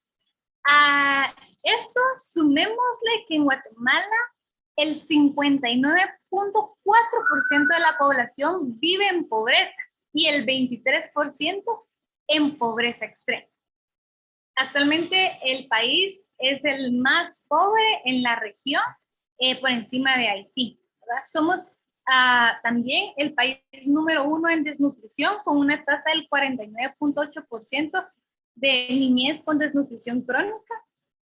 El otro tema es la educación. En Guatemala es un embudo, ¿verdad? Por ejemplo, la cobertura del sistema educativo, podemos ver en pantalla, indica que en primaria, en nivel primario, es del 78% y se va reduciendo a nivel medio o básicos a un 43% y se empeora en diversificado en un 25%. Esos eran los datos para el 2019. Esto quiere decir que se van quedando varios jóvenes afuera del sistema de educación. Y por último, la desigualdad que existe en el país, ¿verdad? Según el índice de Gini, es del 0.63, y si es mayor de 0.50 significa que el desarrollo es bajo y está en una situación crítica, ¿verdad? Estos datos afirman que en Guatemala la presencia del estado de bienestar social es sumamente baja. ¿Y cómo afecta esto a los adolescentes en conflicto con la ley penal? Bueno, al existir un débil estado con prácticas de corrupción, impunidad, débiles instituciones públicas, lo que nos origina o lo que nos da efectos es que no hay suficientes programas de prevención de la violencia y el delito, porque no hay políticas públicas dirigidas a adolescentes y jóvenes, ¿verdad? Esa es una de las principales problemáticas. A su vez, el que haya un débil estado de bienestar social genera o refuerza el régimen punitivo, ¿verdad? Pues como no existe un estado que promueva derechos ni el bienestar de su población, se consolida el régimen de castigo social. Es lamentable porque la mayoría de adolescentes y jóvenes en conflicto con la ley penal sufren de ausencia de lazos familiares, ¿verdad? Vienen de entornos subalternizados con grandes carencias económicas. Y lo irónico es que son castigados por el mismo Estado que no les ha proveído de condiciones dignas para evitar que infrinjan la ley o cometan un delito.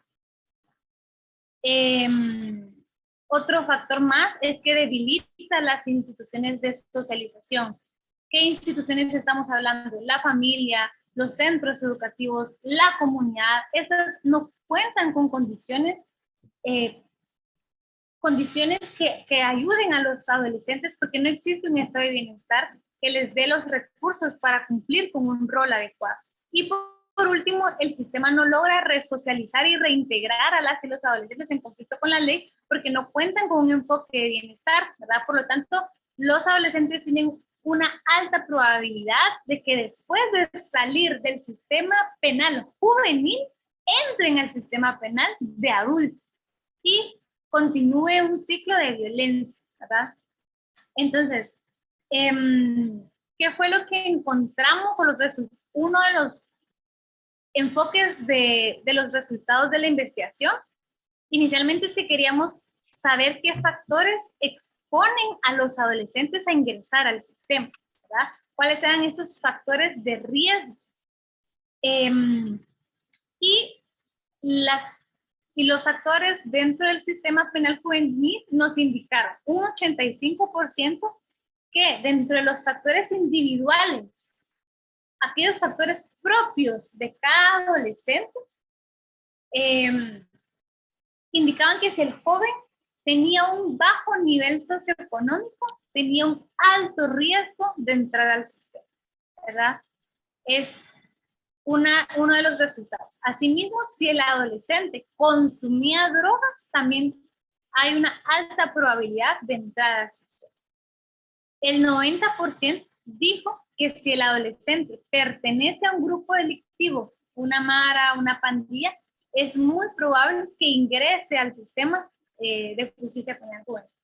O si se junta con un grupo que consume drogas, ¿verdad?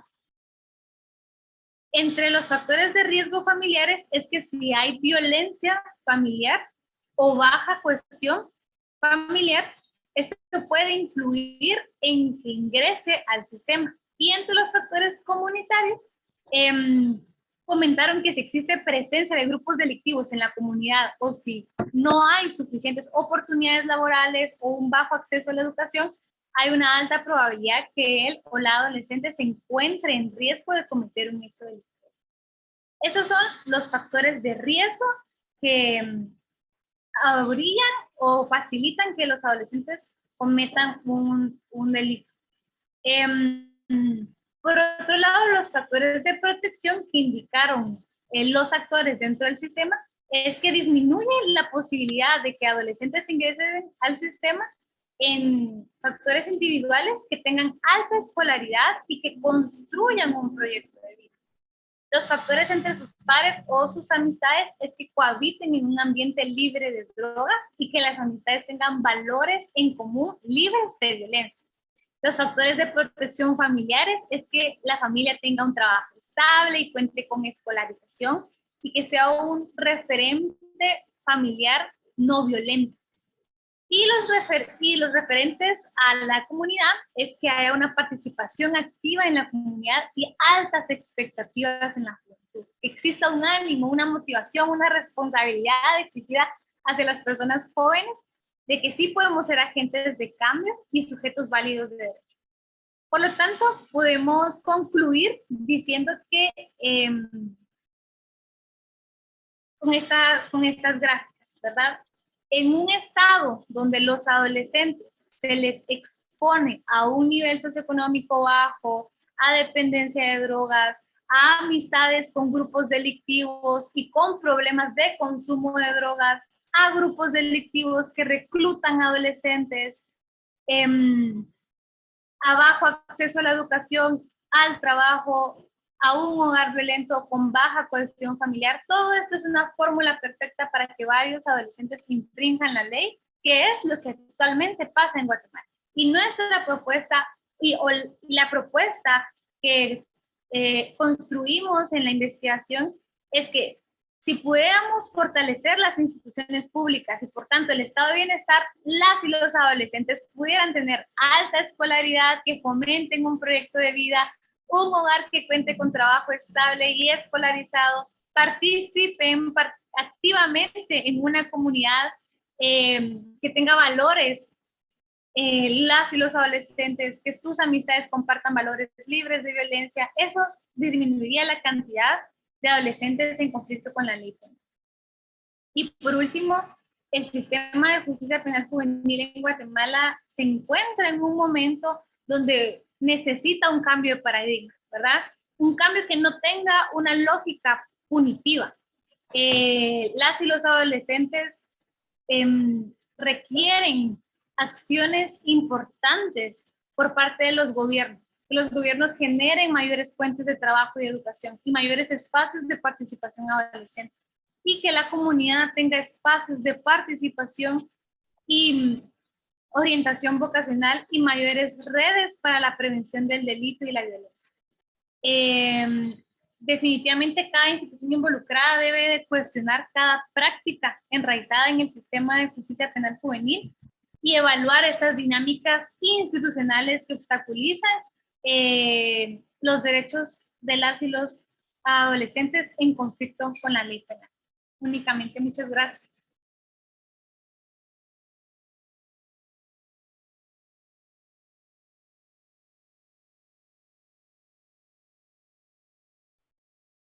Doctoras, señoras, muchas gracias para tu presentación. Okay, thank you very much, Drs. Villeda Eraso y Linda Lai Medina for the presentation. We're going to go straight into the second presentation. The topic is analysis of the juvenile criminal justice system in Guatemala, obstacles and threats. And here we have two presenters. Again, we have Dr. Villeda Eraso, whom we already know, and Kevin Camero. And let me introduce you to Kevin Camero. Kevin Alvarado Camero es politólogo en potencia y trabajador social en la Universidad de San Carlos de Guatemala. Está maestrando en políticas públicas y gestión del desarrollo en la Universidad del Valle de Guatemala. También es asistente de investigación en Toronto Metropolitan University School of Social Work a través de Rights for Children and Youth Partnership. I hand you over to Dr. Vera Erazo y señor Camero.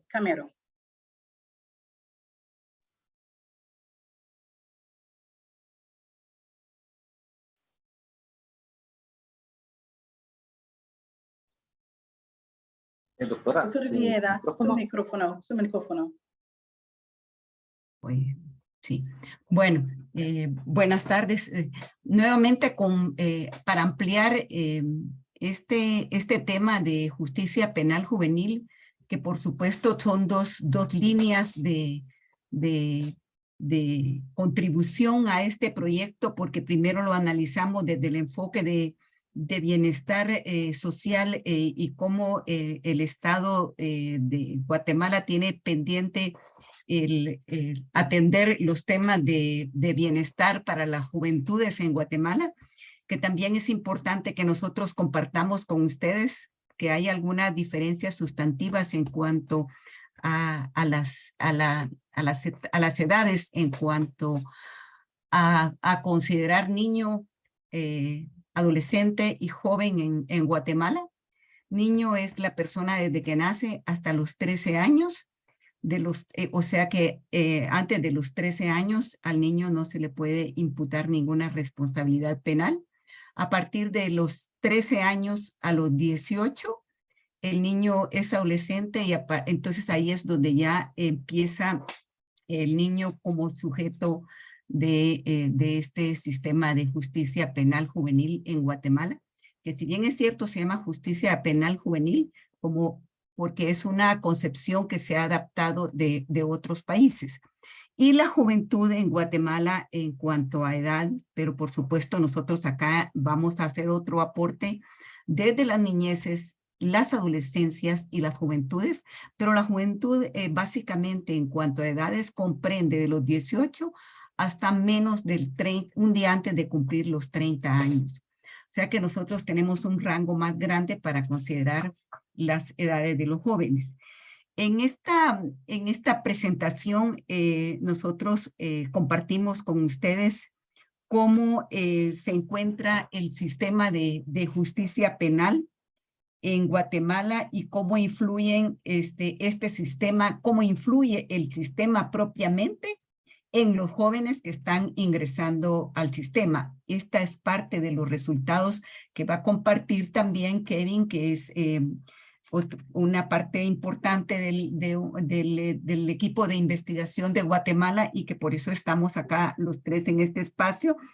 Y acá se va a referir a las condiciones en las cuales precisamente se encuentran, perdón, voy a conectar mi equipo. Perdón, a las condiciones en las cuales se encuentran las niñeces, las adolescencias y las juventudes en el país.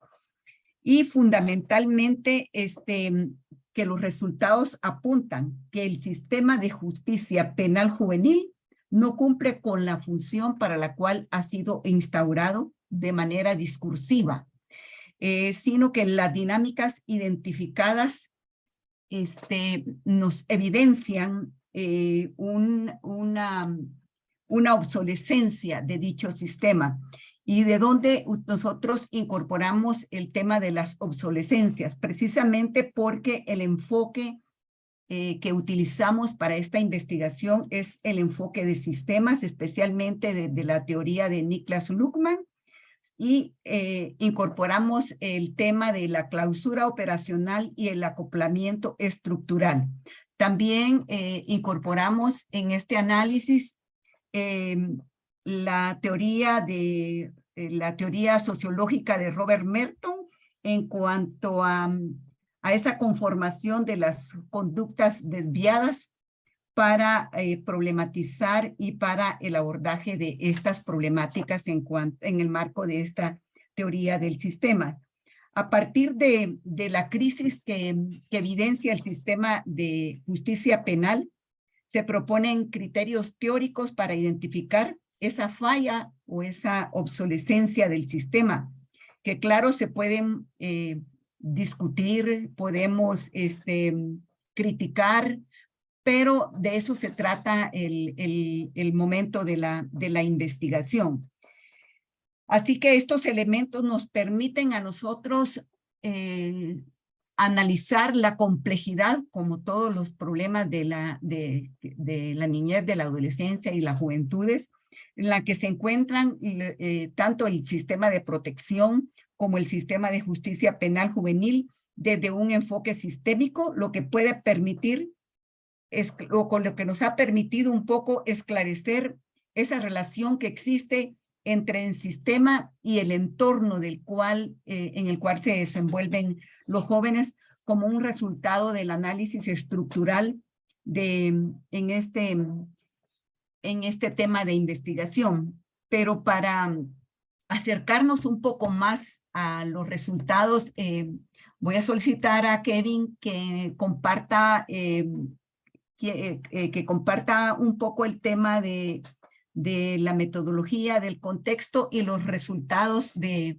la investigación, que para nosotros este es un tema sumamente novedoso porque en el país existen muy pocas investigaciones en estos temas que estamos compartiendo con ustedes. De manera que para nosotros tampoco ha sido fácil enfrentarnos a este tipo de investigaciones que se constituyeron como en los principales retos que teníamos dentro de todas las líneas de investigación de este proyecto. Así que dejo a Kevin en el uso del micrófono. Muchas gracias, doctora. Saludos a todos y a todas. Gracias por estar compartiendo estos espacios donde hablamos de los desafíos que presentan las diferentes instituciones para atender a las niñeces, adolescencias, juventudes. En este caso, pues, de una manera breve, quisiera presentar estos resultados. Como ya nos dieron una introducción linda y también la doctora Belia sobre la situación en la cual se encuentran de una manera pues, muy precaria para la juventud en Guatemala. Esto también se transmite a cómo se encuentran los adolescentes dentro del sistema. Ya cuando los adolescentes cometieron alguna falta o alguna infracción y entonces ingresan al sistema que debería, el sistema de justicia penal juvenil, deberían tratar a que el adolescente pueda ser resocializado y reintegrado nuevamente a la sociedad y de alguna manera pues, su conducta cambie. Sin embargo, lo que miramos es completamente lo opuesto, ¿verdad? Un sistema que refuerza y que no está cumpliendo con esa función por la cual fue instituido. En la pantalla pues, vamos a ver unos datos sobre cómo se encuentran las condiciones en las que se encuentran los adolescentes.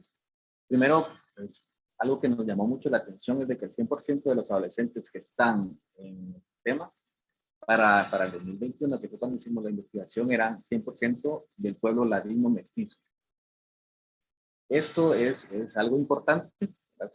Porque según el índice de privación multidimensional del Informe Nacional de Desarrollo Humano en Guatemala, el pueblo con mayor índice de privaciones multidimensionales no es el pueblo ladino mestizo, sino que es el pueblo sinca. El ladino mestizo se encuentra con un índice de 0.24, que es el que mejor se encuentra dentro de Guatemala, y el doble de privación se encuentra para el pueblo sinca. Pero miramos de que la privación, el índice de privaciones no es algo determinante, porque el pueblo con mayor porcentaje, con una mejor condición en este respecto, es el pueblo ladino mestizo y es el grupo principal de jóvenes y adolescentes que entran al sistema. Continuando con esa misma lógica de comparación, si hablamos del área o el territorio urbano y rural, y también lo comparamos con el índice de privaciones por territorio, el área urbana se encuentra con mejor índice que el área rural. Pero los datos que están, o lo que se encuentra en el sistema es de que las personas, los adolescentes son del área urbana. El 70% son del área urbana y el 30% son del área rural. Entonces volvemos a tener como que esa línea de que los que están en mejores condiciones están aún así en el sistema. Si hablamos de hombres y mujeres, el 88.48% también son hombres y el 11.52% son mujeres, pero de estos también el mismo índice nos arroja que el ingreso de los hombres son el doble que los ingresos de las mujeres y también tienen el doble de participación en la fuerza laboral de Guatemala que en las mujeres. Entonces, esto nos lleva a darnos cuenta que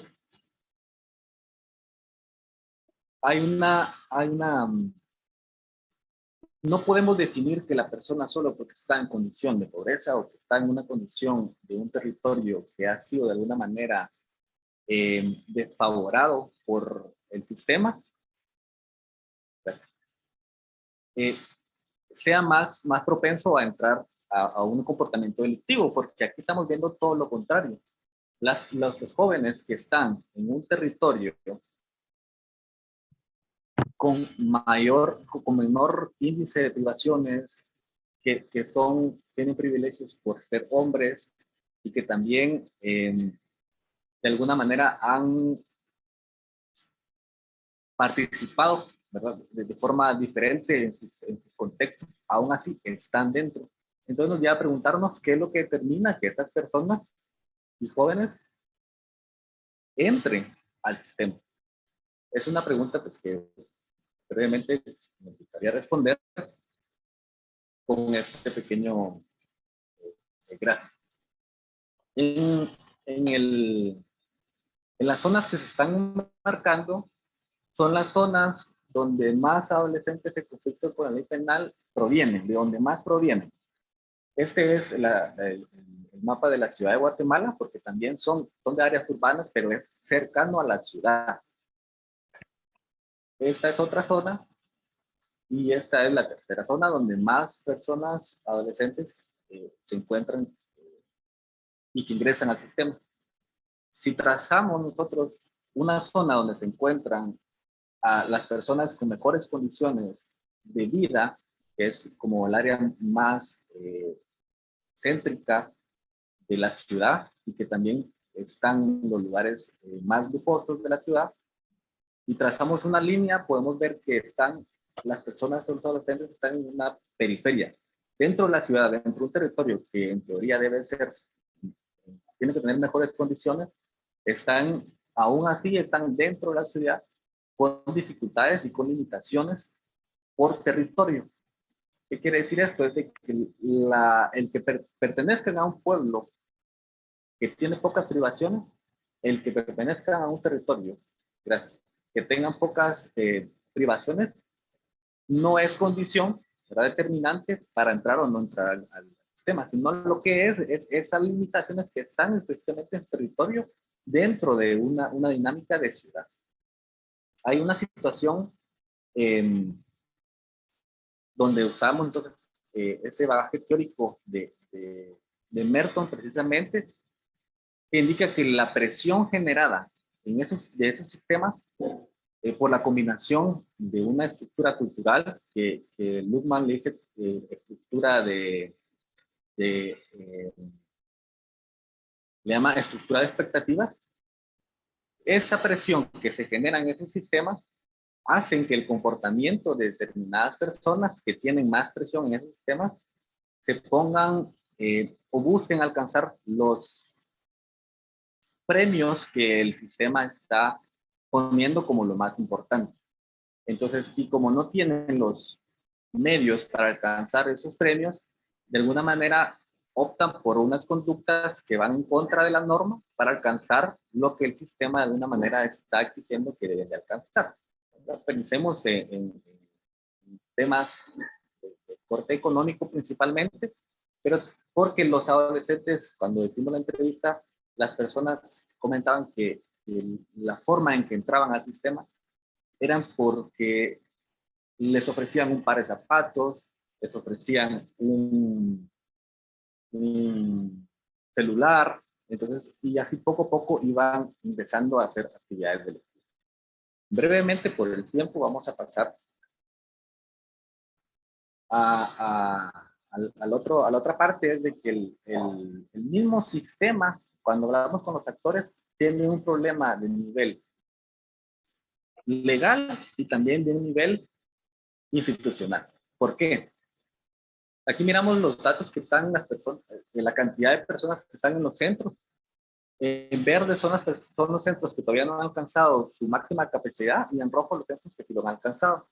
También entre los centros se encuentran adolescentes que son mayores de edad, que entraron en condición de adolescente, pero a tener una pena de 6 años máximo en condiciones máximas, todavía están cumpliendo esa sanción ahora como mayores de edad, pero se combina con menores. Y esto lo que genera es que haya una dinámica entre los centros que es insostenible, ¿verdad? Porque se combinan personas que tienen diferentes contextos, diferentes edades en un solo lugar. Vamos a hablar rápidamente, por el tema del tiempo, en los desafíos, y con esto termino. Son 3 desafíos puntuales. Solo los voy a mencionar. El primer desafío es que no hay un análisis de parte de los actores importantes de los territorios que mencioné anteriormente.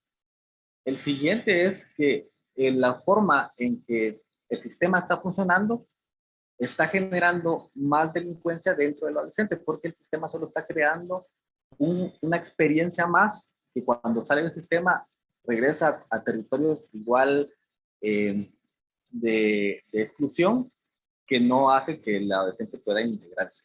Y finalmente, el camino diferente que debería tomar el sistema, que es un desafío importante, que no debe ser punible, sino que debe ser restaurador, de reparación del daño. De esas 3, si se superan esas 3 limitaciones o desafíos, podemos hablar de un sistema diferente para los adolescentes en conflicto con el internado. Muchas gracias, por la explicación.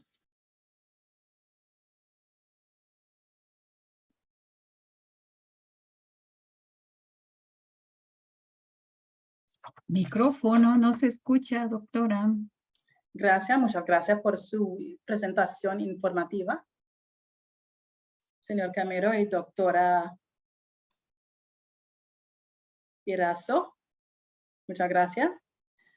Our third presentation this afternoon deals with the topic Legal, Ideological, and Modern Influences and the Evolution of Child Justice Systems in Trinidad and Tobago. Our presenter is Dr. Winston Ben. Dr. Ben brings to the table a mix of legal, philosophical, and foreign languages and education. He has been an attorney for over 20 years, and he has taught at high schools and universities in both Trinidad and Tobago and the United States of America. He attended Howard University, Washington, D.C., where he did graduate work in languages, law, and education. Dr. Ben obtained his PhD at the University of Trinidad and Tobago, and he has served as legal advisor to various government ministries in Trinidad and Tobago. He was also awarded an OAS 1998 fellowship and in international law at the Fundação Getúlio Vargas in Rio de Janeiro, Brazil. Welcome, Dr. Ben.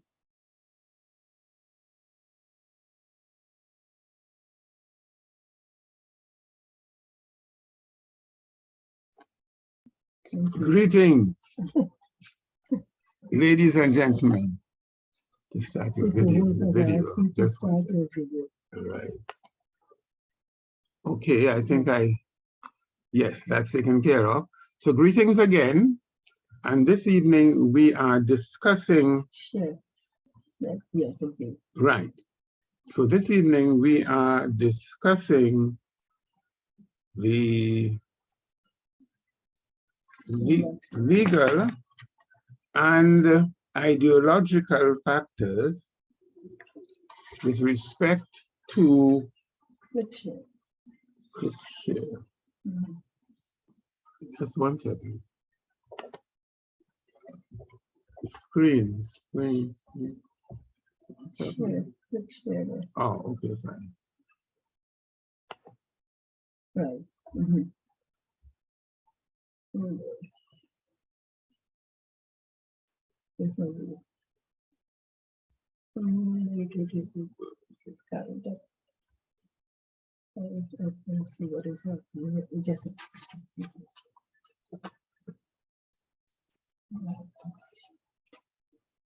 There's no.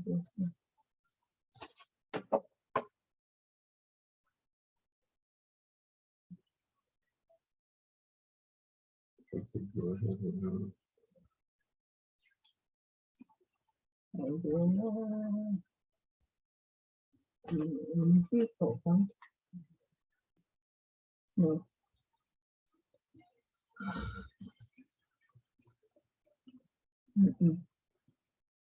It's extra.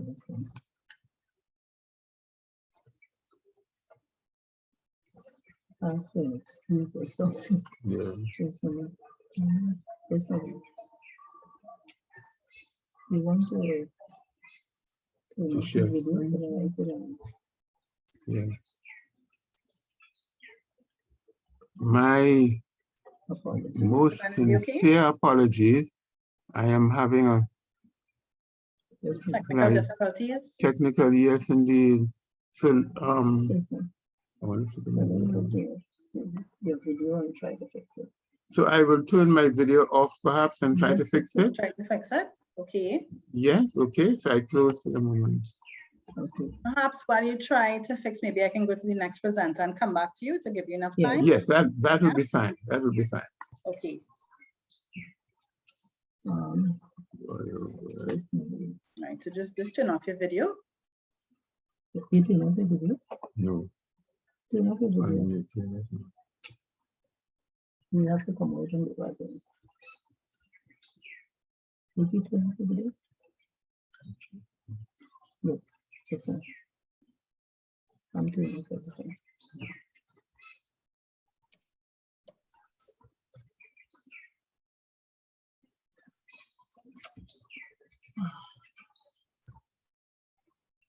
No, come. Yes, come. You can just stop the video at the Oh, bottom. yes. Yeah. I think I have it now. Okay. People can see you can hear. Just 2 more minutes, right? Beautiful. But this is the video.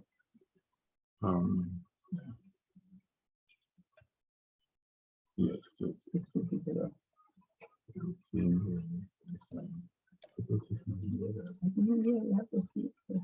Okay, No, you're not seeing it. They're not seeing it. they're not seeing me? They're not seeing the rest of you. Can you tell her to go ahead and Yes, I'm sorry, would you, as you Yes, hello. suggested, go right ahead and then I will come back, please? Okay. Thanks again. Just stop your video and Okay. I know you can get to the video. It's not- Stop the video. Yeah, This is a video. it's in top. Okay, Stop it. very yeah, good. video's off. You just need to stop sharing your screen. Stop share. Stop Yes, share. I'm sure. Right. Right, and then look for the stuff. Okay.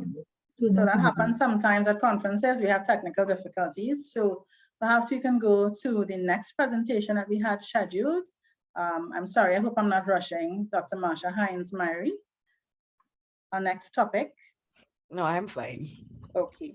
Is re-imaging juvenile detention in the Caribbean and lessons for our traditions of resistance. The Barbadian case study. So our next presenter, Dr. Marsha Hines-Myrie, is a dual career professional in the areas of advocacy and education research. She is the immediate past president of the National Organization of Women of Barbados. Dr. Hines spent 19 years developing an advocacy model to address the issues of underprivileged groups of women in Barbados and the Commonwealth Caribbean that enable them to then get access to services and stronger lobby in policy spaces. In 2021, Dr. Hines-Myrie returns to Canada to take up a postdoctoral fellowship in gender at the University of Guelph. She is committed to developing policies and strategies to address inequalities and injustices, and is very excited about serving the Caribbean diaspora in various areas in Canada, guided by the work and efforts of many who have gone before her, and she hopes to create a legacy for many to follow. Dr. Hines-Murray, welcome. Thank you. Thank you very much. I unfortunately have the flu, so I'm going to try my best to just summarize the paper as quickly as possible because I honestly don't think I can make the whole 15 minutes. Can't make it 15 minutes, okay. Yeah. All right, so this paper came about, I would say, in about 2019. With the change of the government in Barbados in 2018, I was asked to serve on the board of the Government Industrial School, which is a juvenile detention center for children between the ages of 8 and 16 on the island. This detention center opened its doors in 1883, and the pieces of legislation that govern what happens at the center are 1926 and 1932 respectively. Of course, there have been tweaks over the years, but I believe that when you get a piece of legislation that is that old, it really just loses its ability to be in touch and to stay in touch with the needs of the society and the differences in best practice. And so what I developed or am developing with my PhD work is the use of Caribbean intellectual history to help us to understand some of the relics, colonial relics that we have in the society, and how we can really deepen change in our society. Now, intellectual history looks at the development of ideas, the way that ideas change and morph in various specific spaces. And so what I try to do with my work is to use history not as something that is, past and stayed, but something that we can really tap into to be able to understand where we are and how we can move forward. So what I tried to do with this paper was to lay out the historical implications of this school. So like I said, I started in 1883. And of course, at that time, it was just after emancipation in the Caribbean. And there were several laws that had been put into place, which were about the control of the bodies of enslaved Africans that had gotten their freedom. And one law in particular, wandering, was supposed to control children's abilities to leave plantations. So colonialists wanted to have continued access to their free labor. And this piece of legislation was one of the ways that they continued to have that access. Now, these laws are not only a Barbados-specific phenomenon, we're pretty much talking about the Caribbean, the Commonwealth Caribbean here. So Jamaica, Trinidad, Guyana, Grenada, the entire what we call CARICOM region. These laws have morphed over the years into laws then that create gender-based violence against girls in particular.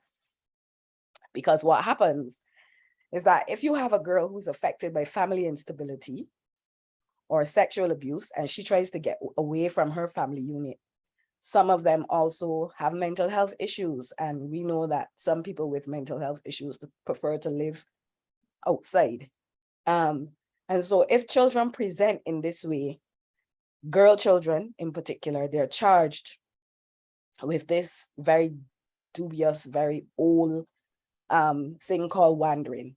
And then what happens from there is that they're deprived of their liberty, placed in this government industrial school, not given access to education, treated in ways that are just breaches to their human rights, all kinds of issues and challenges.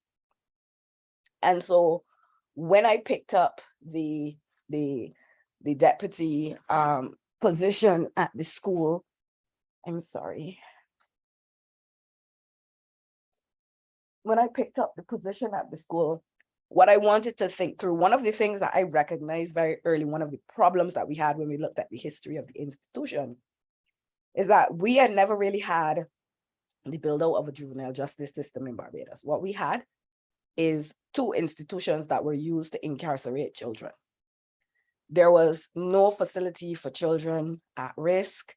There was no facility to be able to properly manage the education of children. So when we talk about juvenile justice system in Barbados, we really were only talking about these 2 detention centers. And one of the first things that I wanted to suggest with the paper is that in order to move us beyond what is happening in Barbados at the moment, we need to think of what a juvenile justice system looks like and needs.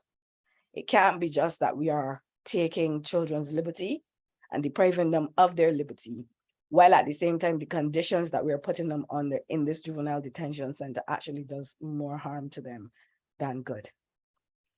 One of the other things that I like to use intellectual history for is because you get to understand how the development of an idea impacts that idea and how it works in modern society. So one of the things that I focus on in the paper is the fact that the first piece of legislation that we had in Barbados and many other Caribbean islands that constructed the idea of what a child was a punitive piece of legislation.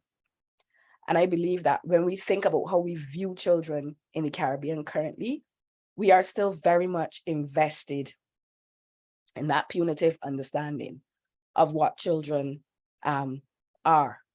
Now, in order to be able to create a different juvenile justice system, it is not only then about law and putting law on the law books, because what you have in Barbados time and time again, not only in juvenile justice, but other areas such as gender-based, intimate partner violence, domestic violence, is that you have really good legislation on paper.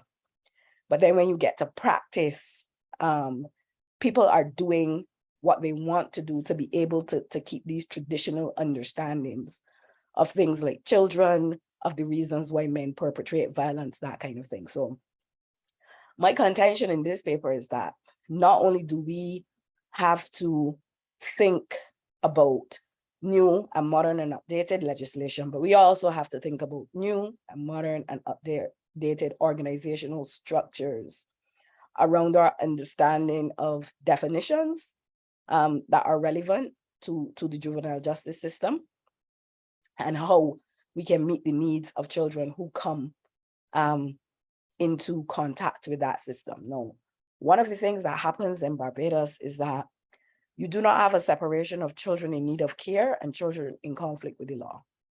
And so in this institution, you can have children who committed murder, who committed serious assaults, and you can have a child, like I said, who got raped at home and just decided that they were going to make a run for it and try to improve, their life. One of the other things that I try to do with this paper is to think about how we need other support systems to be able to create a juvenile justice system in Barbados, to move it beyond just 2 institutions. A lot of the services that are offered to juveniles in this facility are actually offered by civil society organizations. But we don't have coverage for the civil society organizations who are doing the work in these institutions. And so what happens is that we don't have any kind of best standard practices, right? And I think that as we move on and we think about what we can do and how we can expand this space, that's another consideration that we have to have. How do we enable civil society? Because what I did when I found out about the atrocities that were happening at the Government Industrial School, I was still also the president of the National Organization of Women.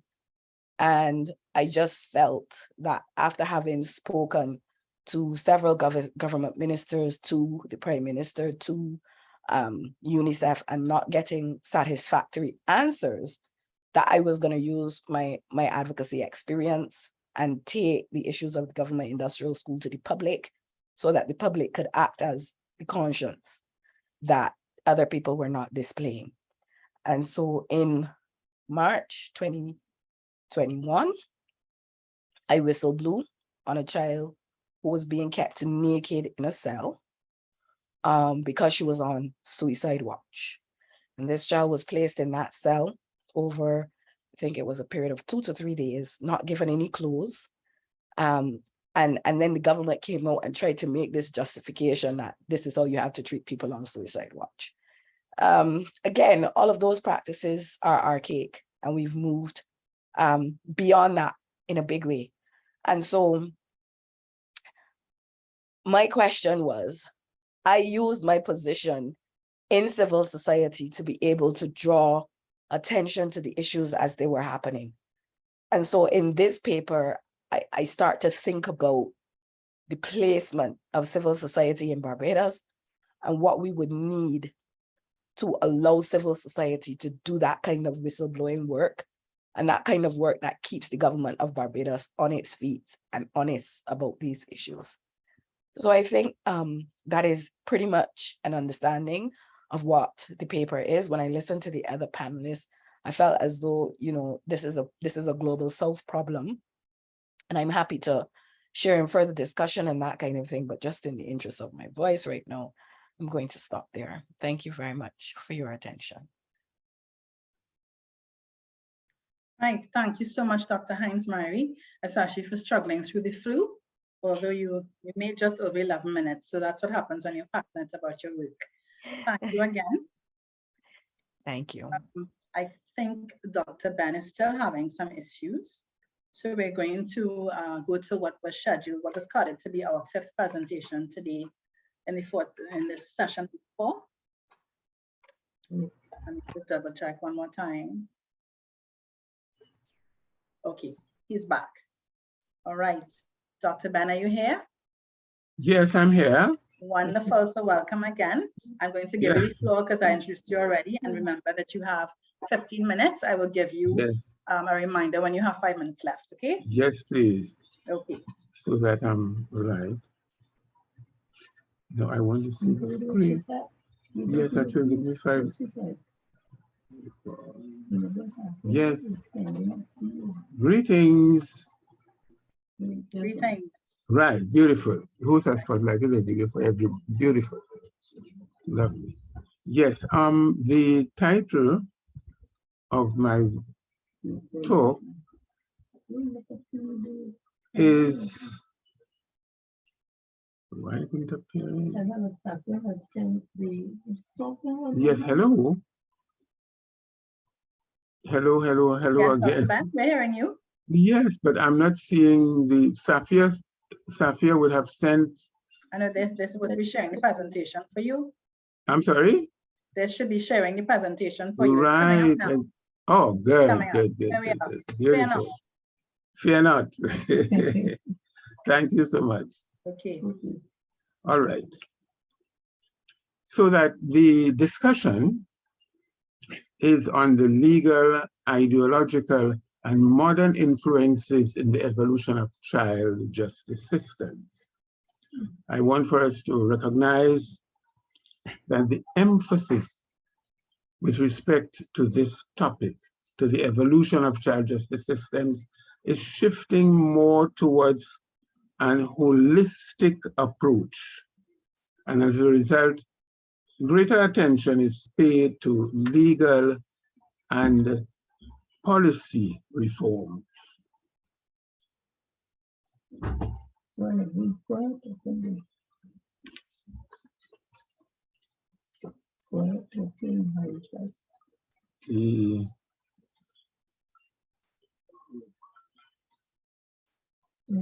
The slides, oh boy. Oh, Jesus. Lord have mercy. Yeah, I'm trying to move the slides. Right, that's 7. Is it on? Yeah, it's supposed to be waiting for me. I'm seeing these slides up again. I'm sorry? I'm seeing your slides up again. Are you seeing it? Yes, I'm trying to change them from one to the other. to move on to my second slide, etc. Yes, ma'am. But nothing is happening. Yes, ma'am.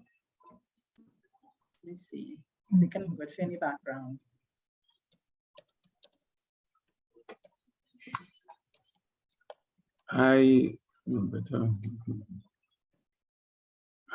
Oh boy, I am definitely, no, I'm not getting anywhere. Is it on? See if the pointer and tap. Let's see if we can have the slides change for you in the background. I'm sorry? Let's see if we can have these slides change for you in the background. Let's see what can happen.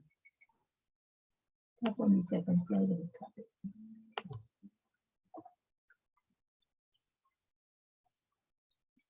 1 second. She said 1 second. Listen to what she's saying to you. It's low, but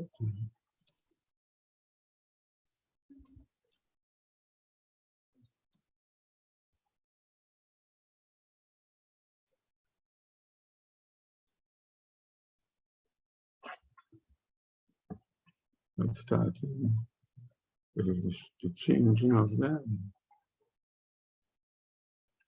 Yeah, let's see. I think they're going to change now.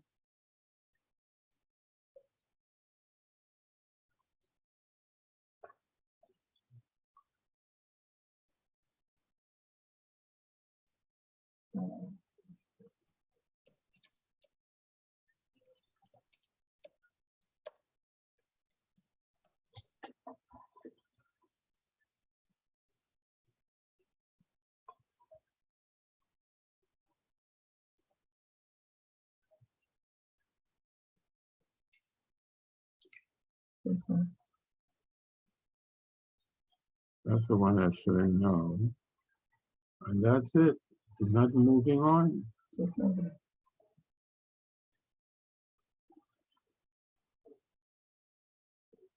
Dr. Van, give us 1 minute. Let me see if Okay, surely. somebody can help.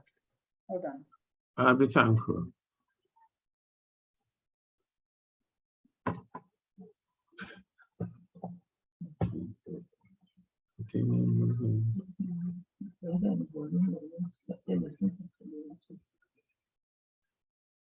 These things happen. These things happen.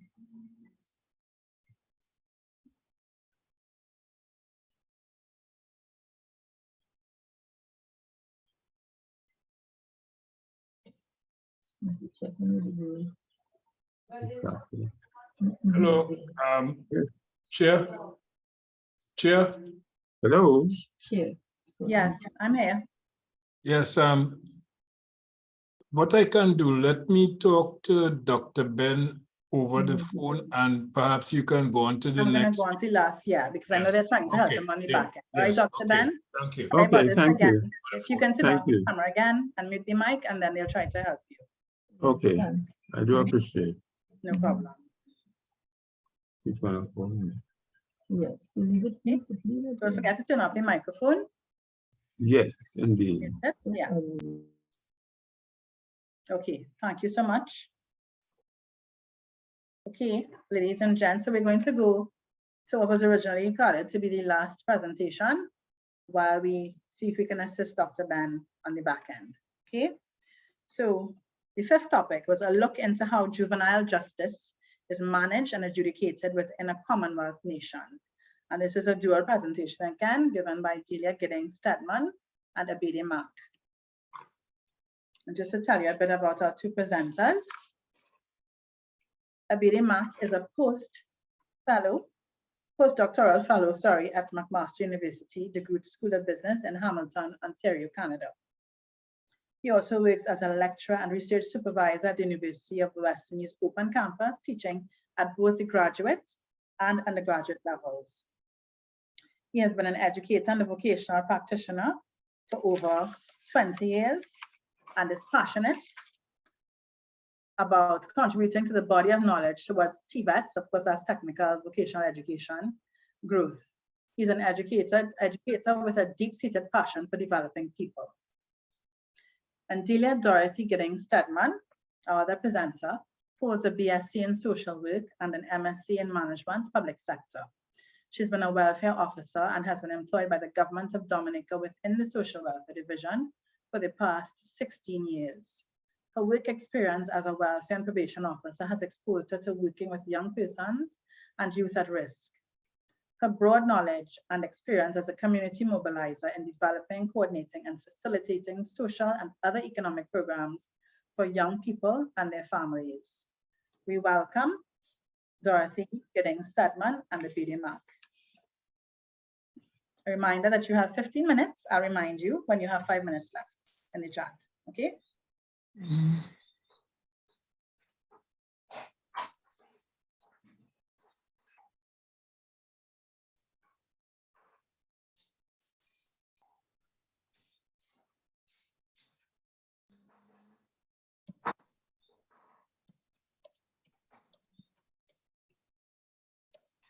I'm just going to do the slideshow.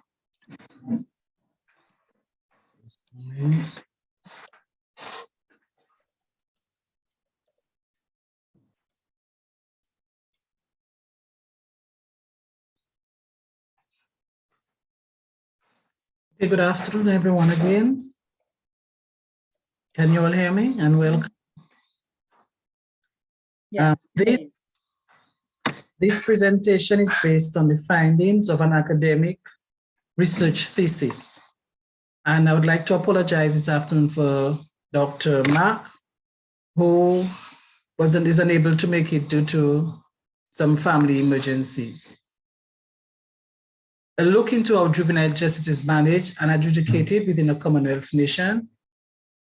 The overall objective of this research is to provide empirical evidence to convince legislators and administrators that the current methods, including intervention in the management and administration of the juvenile justice in Dominica, are not dynamic enough to provide a solid foundation for juvenile justice. The study also aims to advocate for specific changes to improve and strengthen the management and administration of the juvenile justice system.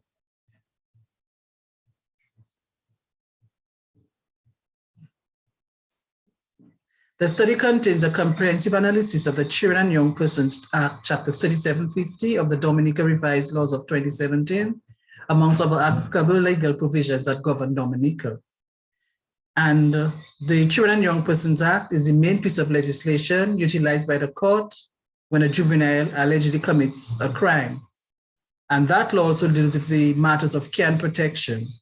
And based on our data collected, generally, juveniles who come in conflict with the law are most time in need of care and protection because they come from dysfunctional families, they are victims of domestic violence, they come from impoverished families, and some of them are users of illegal drugs.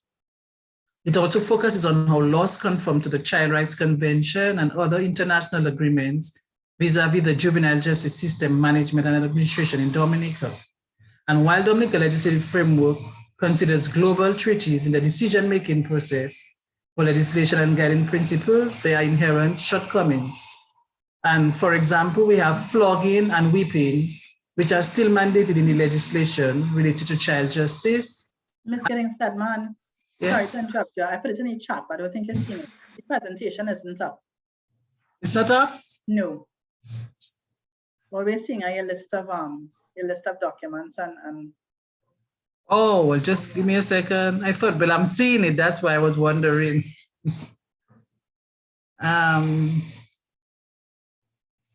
It's a new share. Go here. Can you see it? no, still not seeing it. Yes, now I'm going to share it again.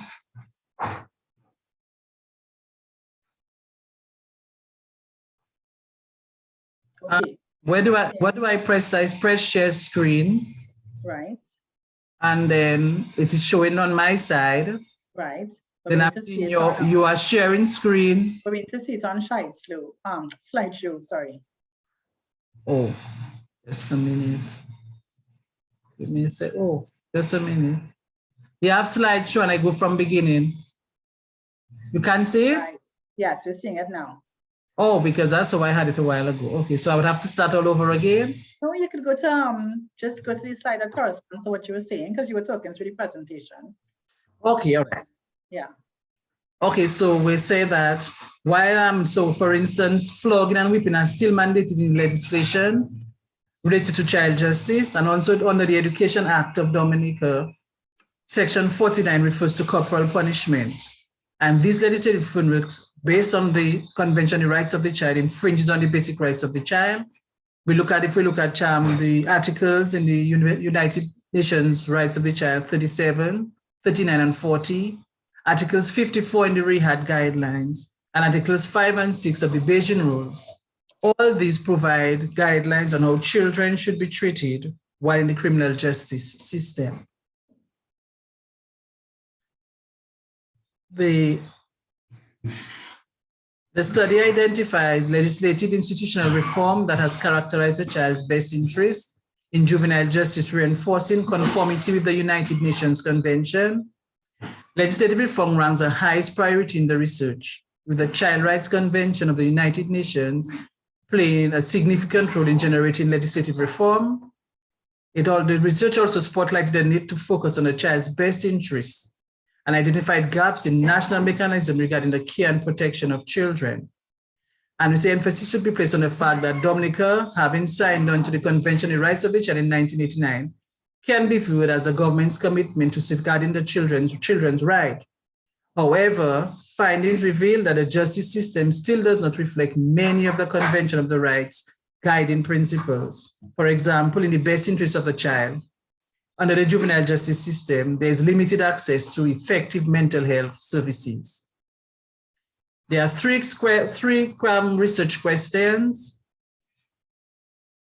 How do relevant laws and policies impact the management and administration of the juvenile justice system? What child right-based approaches are utilized in the administration administration of the justice? And does the juvenile justice system manage its desired outcomes for juvenile care and protection? And some of the findings that are linked to the research questions, the results indicate that there were no written policies. There is need for specialized probation unit with planned programs and other policies to secure a juvenile center. From the face-to-face interviews, the focus group confirmed that punitive measures are the main methods for young offenders. And the juveniles have been incarcerated in place or placed on remand, and most times intermingle with the adult population.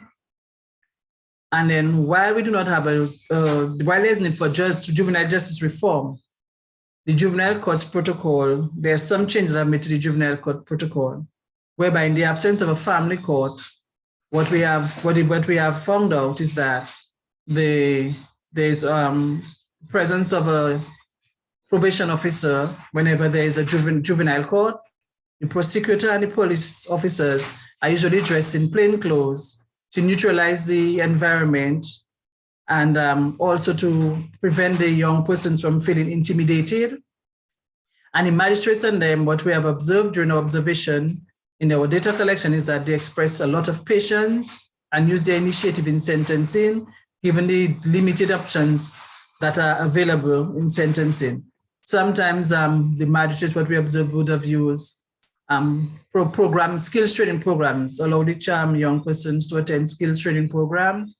And in terms of their psychosocial support, if they need professional assessment, they would be sent to the acute psychiatric unit of the Dominica China Friendship Hospital to be assessed. And summary of the literature review. A review of the juvenile justice administrative structure in Dominica points to specific inadequacies. And there were certain flaws in the laws and child rights-based approaches, lack of policies to respond to juveniles who conflict with the law, reactive process for psychosocial sub-intervention, and the need to reform the justice system for children in conflict with the law in Dominica. The research methodology is summarized in Sanders et al. 2009 onion diagram, describing the different approaches to developing the research methodology. And in terms of the sampling, a random sampling approach was utilized.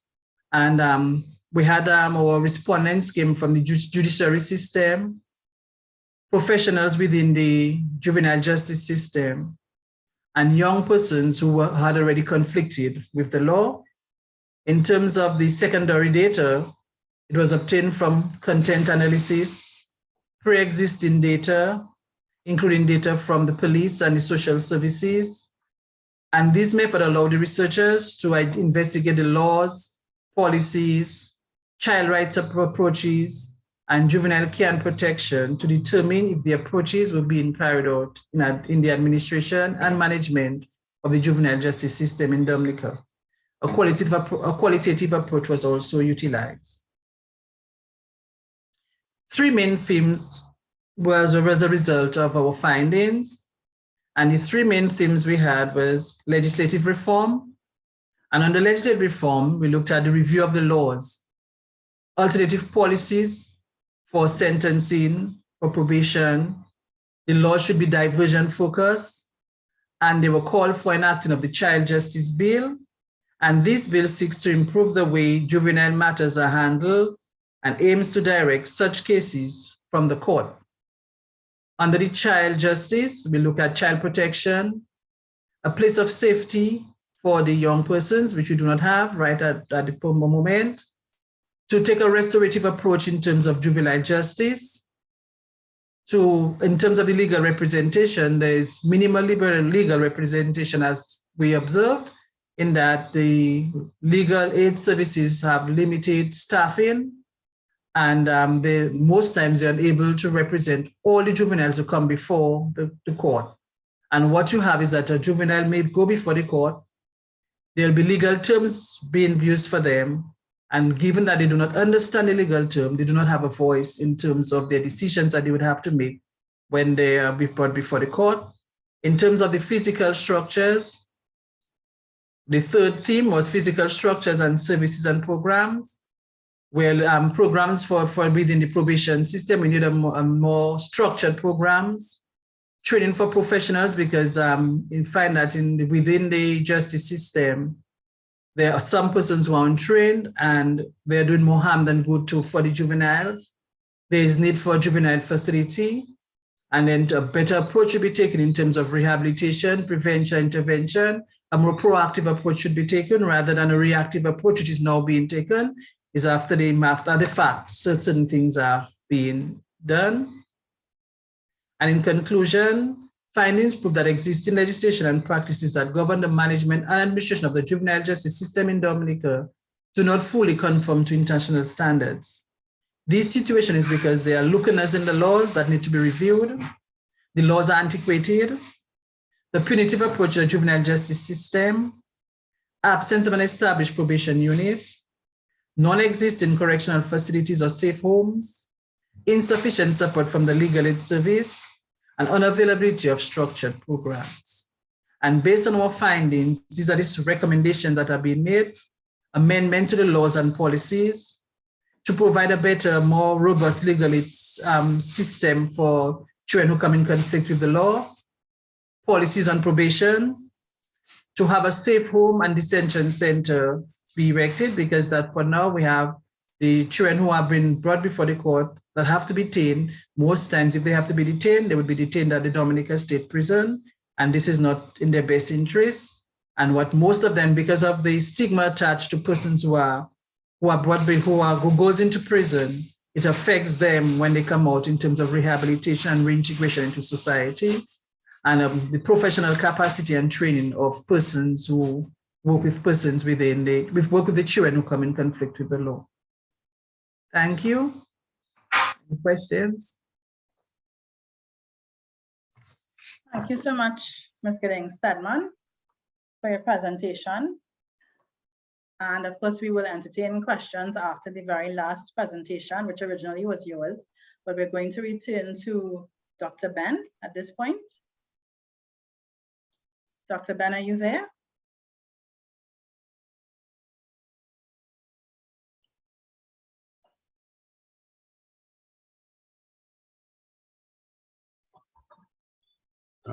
Dr. Ben?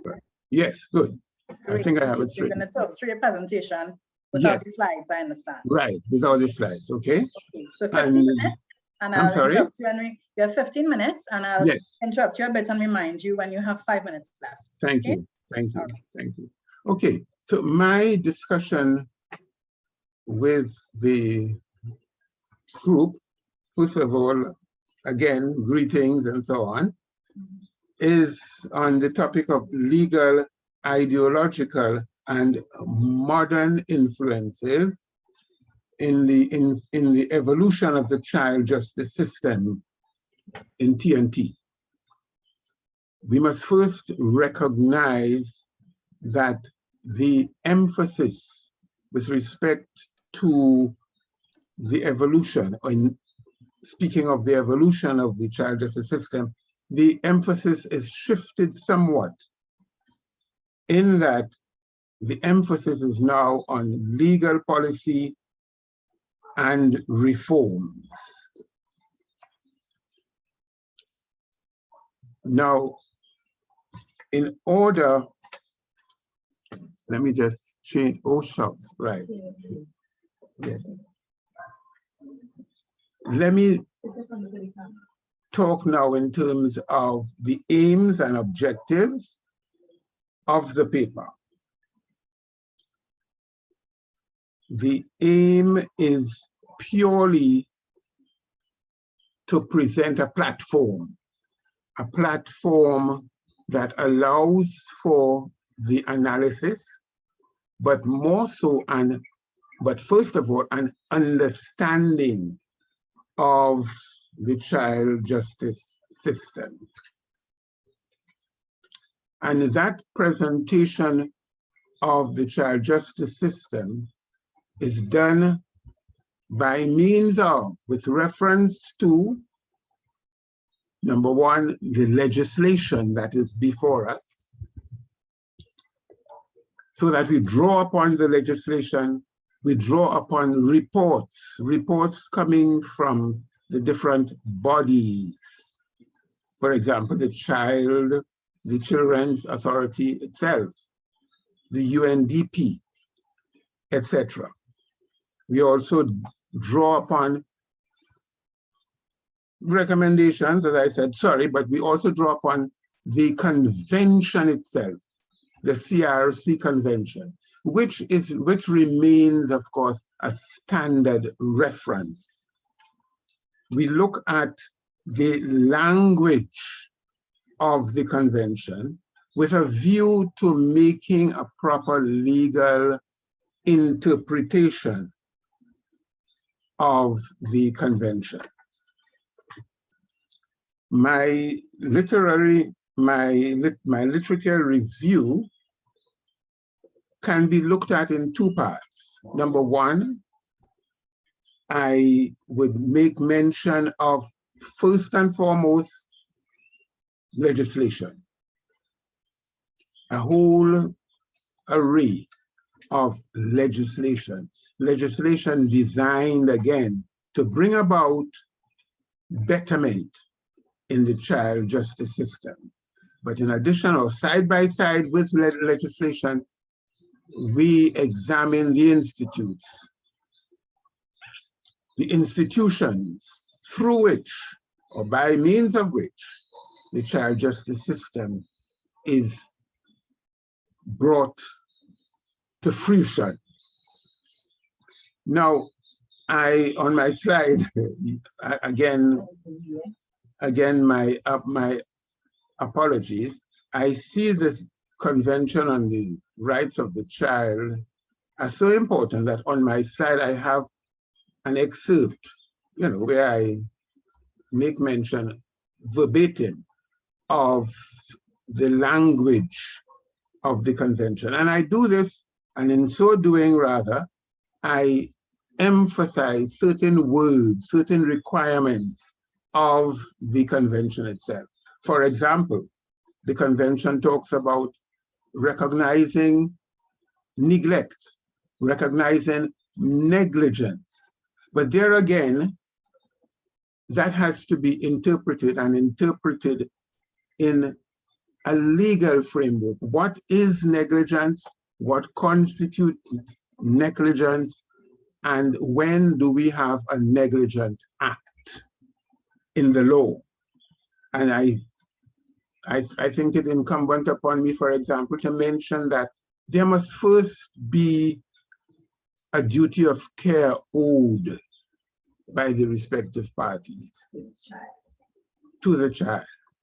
But again, the neighborhood principle must be appreciated. That neighborhood principle in law asks a question such as, who is my neighbor? And the neighborhood principle brings out the relationship between the parties. For example, a neighborhood principle, a neighborhood relationship would be one of parent and child, teacher and student, doctor and patient, so that we are talking then about a special relationship when we talk about the neighborhood principle.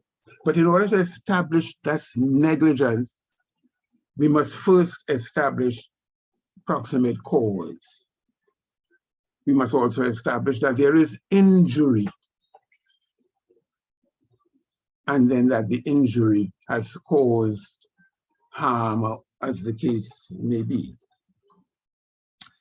Another element that is incumbent upon me to mention is vicarious liability. Now, vicarious liability would depend upon whether the relationship, that neighborhood relationship, is one of employee versus independent contractor. And as a result, there would be, in the case of the employee relationship, a contract of service. Whereas with the independent contractor, what you would have is a contract for services.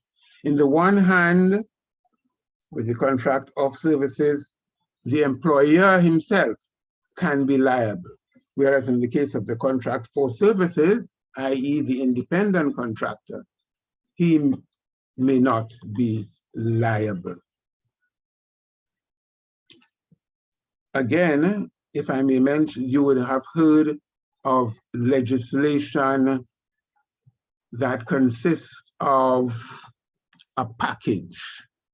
A package is loosely referred to as a package of legislation.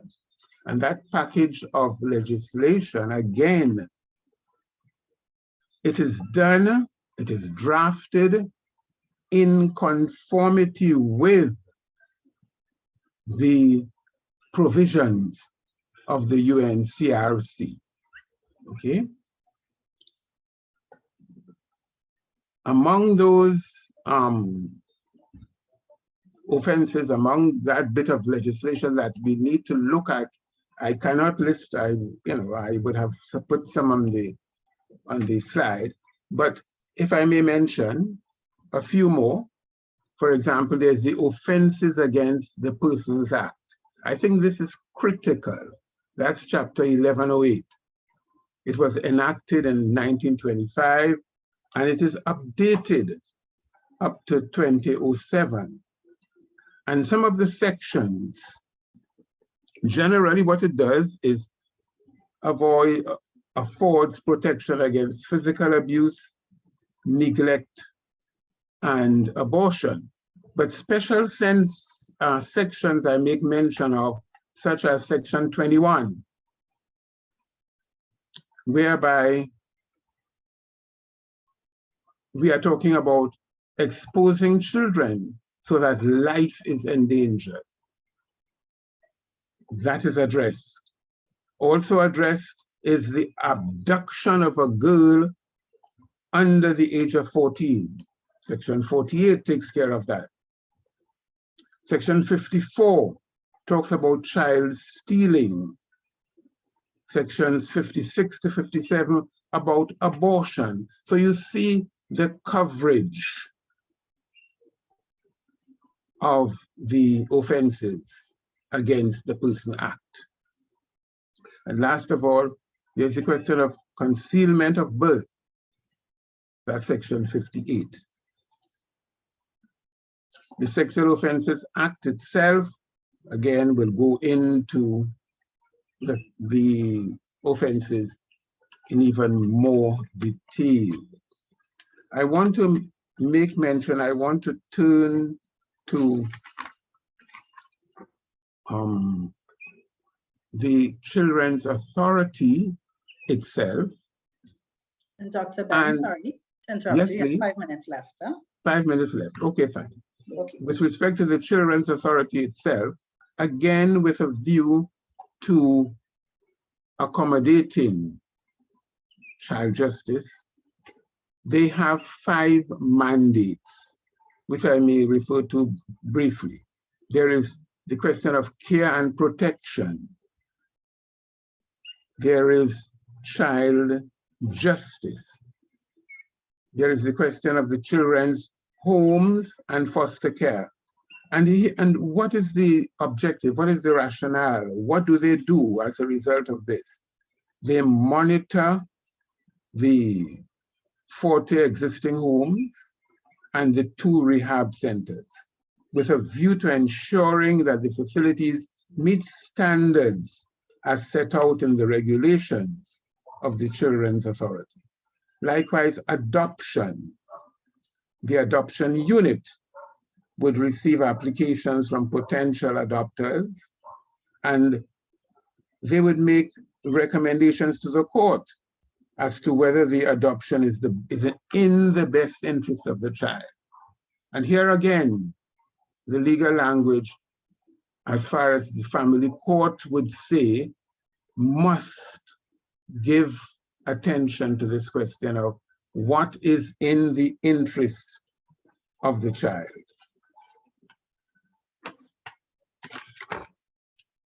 If I may just quickly, the UNDP2 assists with regard their thoughts, their recommendations.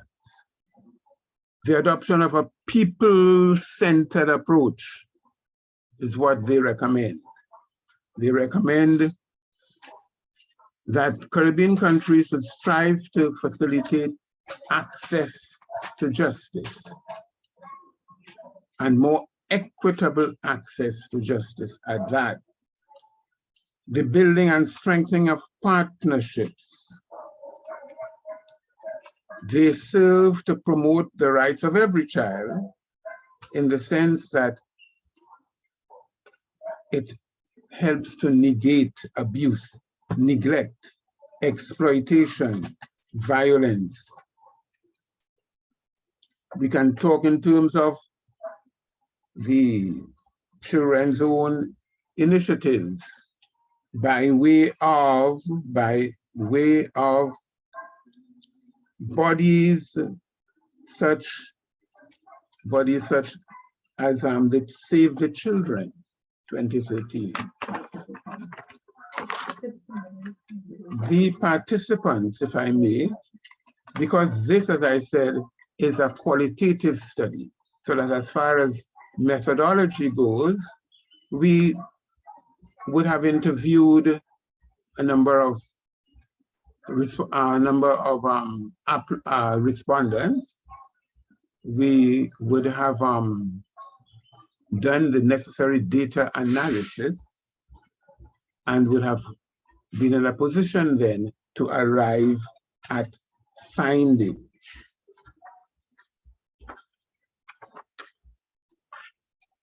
With regard to the profile of the participants themselves, that too was paid attention to, in that they ranged from the law clerk, the social worker. In other words, it was a composite of participants, but all with an interest in the welfare of the child. In arriving at my findings, at our findings, what we strove to do was to marry the questions, the research questions with the data and arrive at our findings. Among the research questions, I may make mention of just one in particular, and the question of whether or what was the nature of a gap that exists between what exists and what does not exist with respect to child justice. And of course, the aims, the attempts made to bridge this gap. A gap we would recognize as being a need, we recognize as being a need, and that need has been created because perhaps of resources that are insufficient, state resources, that is. The inability, that is, of the state to serve certain populations that may be in need. With respect to breaching that gap, we go right back again to the question of the institutions that have been set up and are structured to address this, so that it's the institutions that we look to, but also the legislation first and foremost. In the interest of time, I would say thank you. And thank you so much, Dr. Ben. I'm sorry? I said thank you so much. Yes, thanks to you. Presentation today. Okay, so everyone, we've come to the end of today's session. We've come to the question and answer segment. Rather, I'm not seeing any questions in the chat. Are there any questions at all?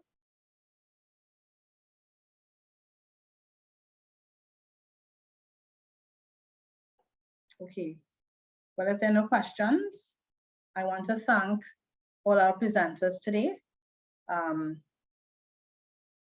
all those who provided interpretation services and all those who attended the session today. Today's session number 4 of today's day number 1 of the conference, and it focused on juvenile justice systems in Central American and Caribbean societies. We saw that there are actually several similarities across these 2 regions, among them the lack of voice of children and inadequate structures and infrastructure to deal with children and youth within the justice system. And it also focused on the work that several persons have been doing trying to surmount these challenges. So we thank you again for attending. I'd like to encourage you as well to attend session number 5, which has as its topic migratory currents impacting the young people's cross-national movements, the case of Latin American and Caribbean migrants. Thank you all again and take care. All right, so let me take that from the top and say good afternoon to both panelists and audience gathered here for session 5, migratory currents impacting the young people's cross-national movements, case of Latin America and Caribbean migrants. My name is Marcia Haynes-Marie, and I will be your chairperson for this session. Let me apologize, I am battling the flu, and so my voice is a little bunky, but I will try my best to keep the session moving and on time. I want to indicate that translation services are available under the interpretation button to make sure that all of us can communicate smoothly with each other. Each presenter has 15 minutes, and when the presentations are finished, I will then invite any questions that you may have for the presenters. So without further ado, let me introduce you to the first speaker, Edwin Racimos. He has a bachelor's of sociology and legal science. He's a doctoral student in education and social intervention from the Autonomous University of Nicaragua, with experience in human rights of children and adolescents and the local protection system, specializing in the field of law, LAPINA, early childhood local development, project management, administration, the rights of children and adolescents, migrant children, commercial, sexual, exploitation, and human trafficking. With extensive experience in the care of adolescents and young people, multidisciplinary teams, restorative justice, training for community groups, including the establishment of territorial action networks, training for secondary education teachers, design and formulation of municipal policies for children and adolescents. He spent 25 years working in the area of human rights of children and adolescents. He's a facilitator of pedagogical training processes for fathers, mothers, guardians, leaders, and community leaders from the different approaches on children and adolescents, and on promoting the development of capacities from natural environments in the territories of the right holders. Over to you, Mr. Recinos. Hola. Hola.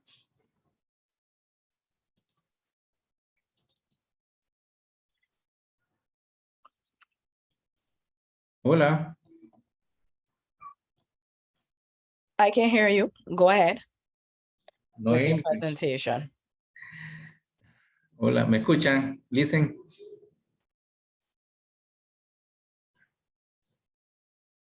Hola.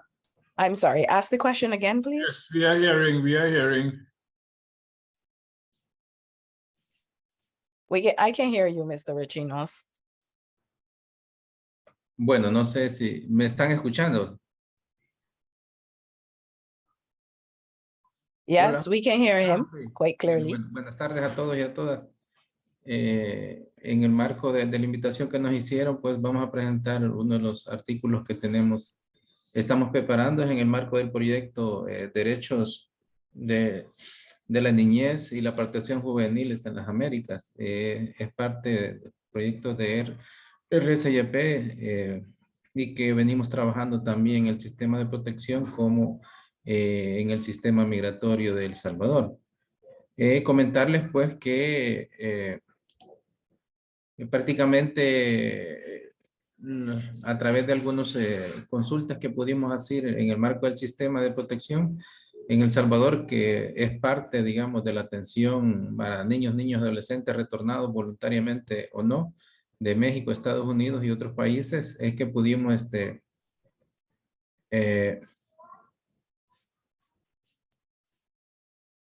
hola, ¿me escuchan? Sorry to bother you, Mr. Recinos. We can hear you, but we cannot see your slideshow. No English. That's okay. The interpreter can bridge it for us. We can hear you perfectly, but we can't see your slides. Hola. Interpreter?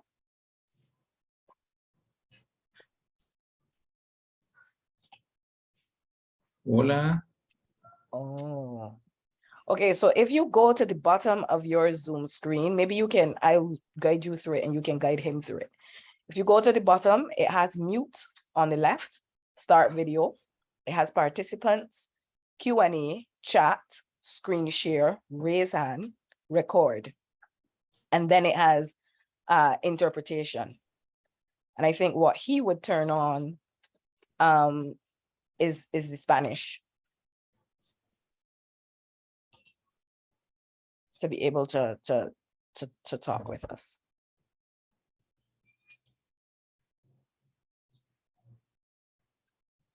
Hola.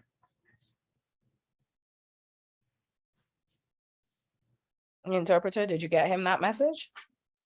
Maybe I can write it in the chat. Okay, okay. You want to hear? Yeah. Oh my.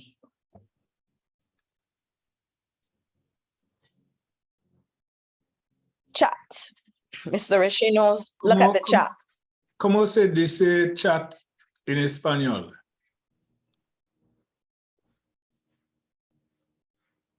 Infancia y la participación juvenil en las Américas y que tuvimos la oportunidad de participar y estamos en esa fase de escribir. Comentarles también que en ese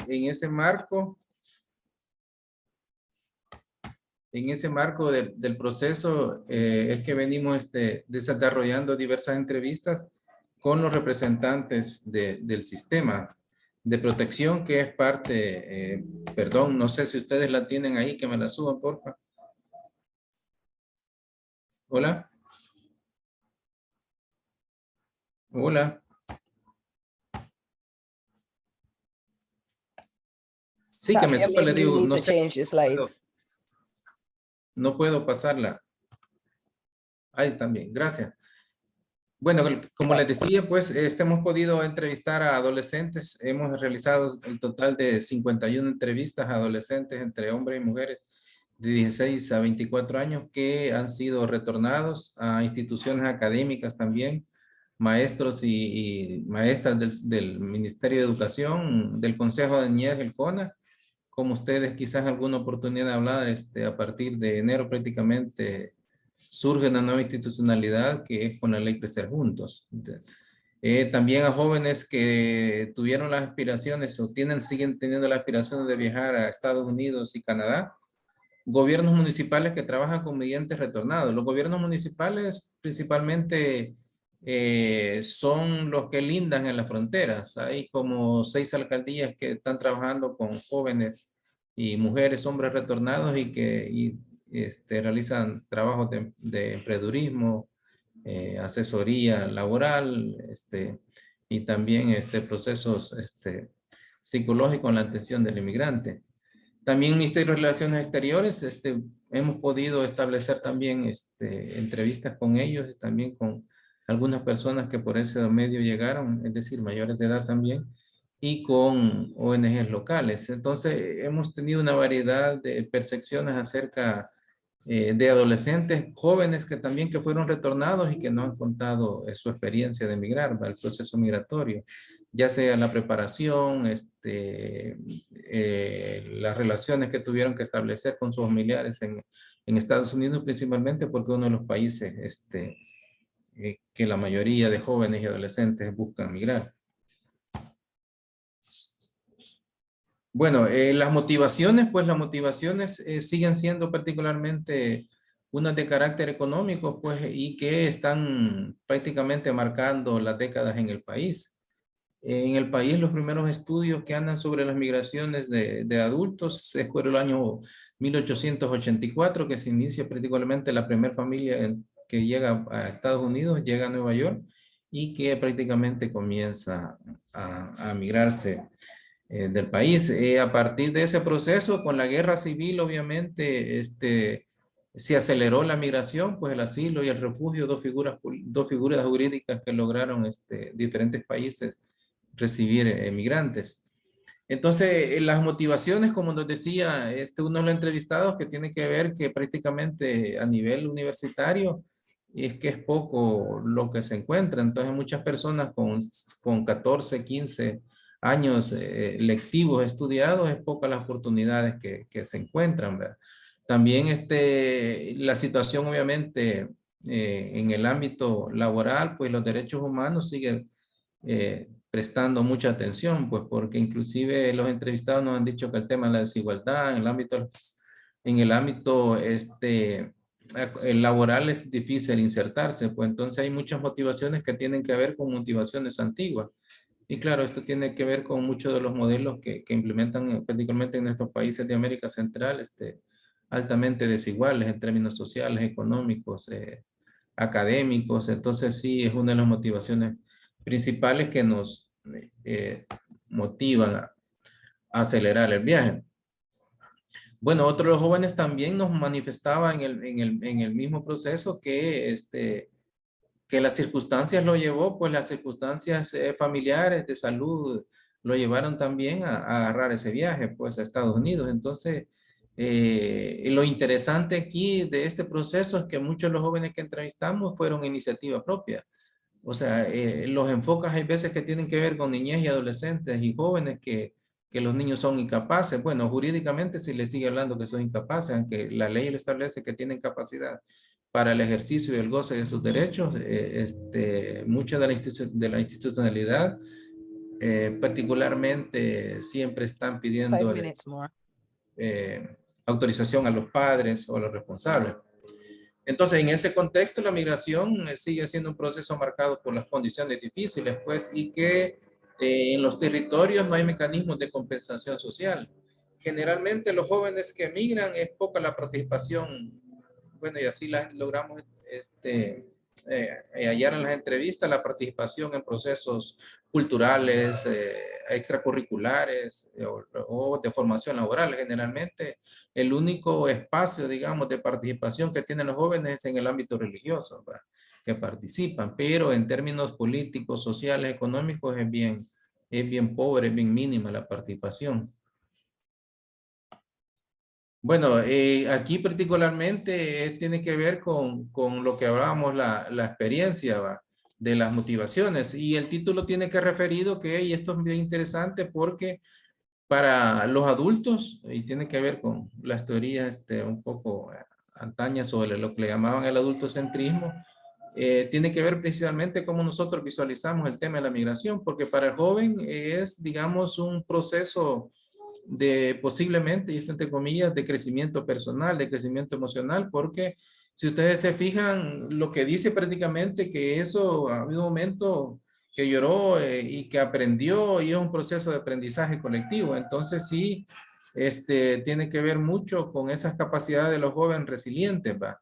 Y que al final, bueno, nos dicen, conoció muchas amistades, que conoció culturas, que conversábamos con otros. Claro que la ruta migratoria que yo la he podido realizar, le realicé, o sea, todas las rutas de Mesoamérica, desde prácticamente desde Honduras hasta México, que la pudimos hacer vía terrestre, es sumamente compleja, porque el tren, principalmente donde ellos abordan, es complejo, pues, y el único, en ese momento, grupo que ayudaba a institucionar, el grupo Beta, que en ese momento que pudimos realizar el viaje, pues daba auxilios, primeros auxilios a los migrantes, sin necesidad de obligarlos a retornar a sus países.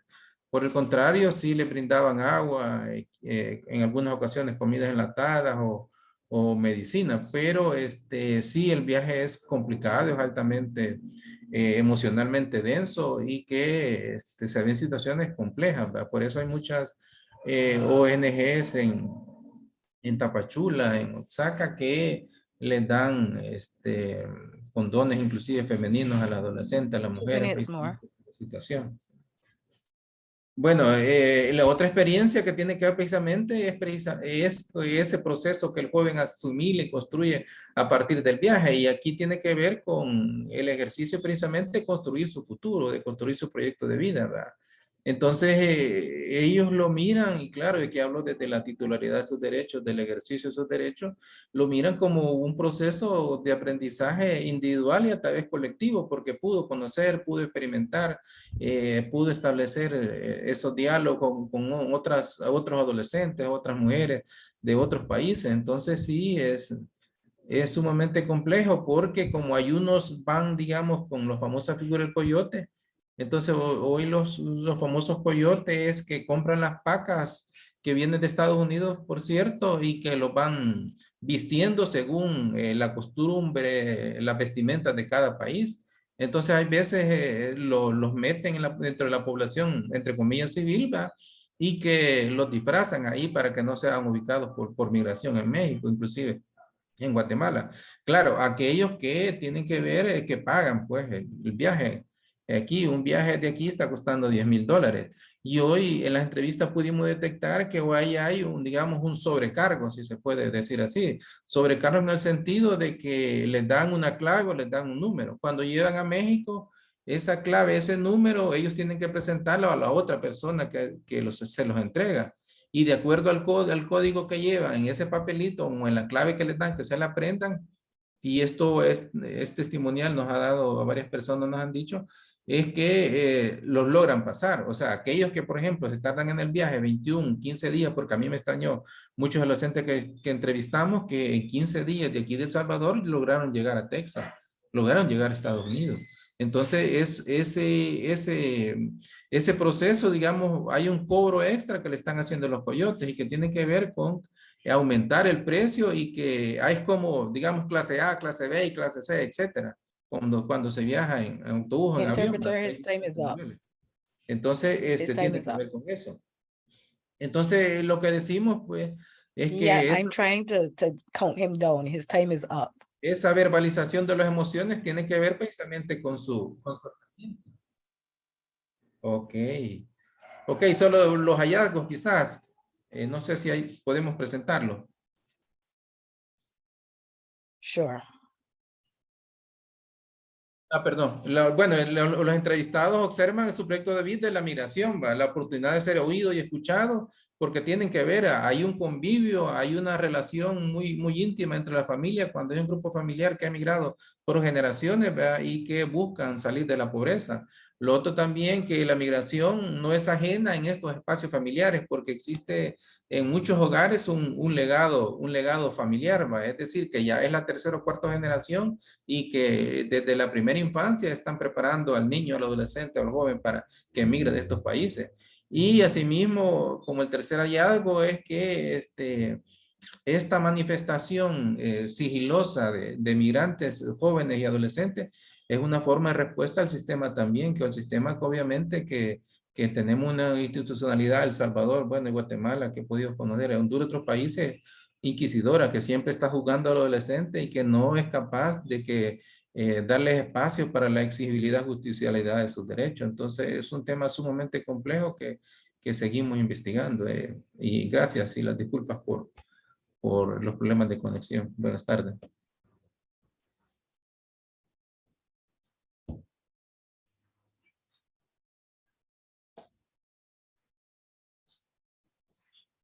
Thank you very much.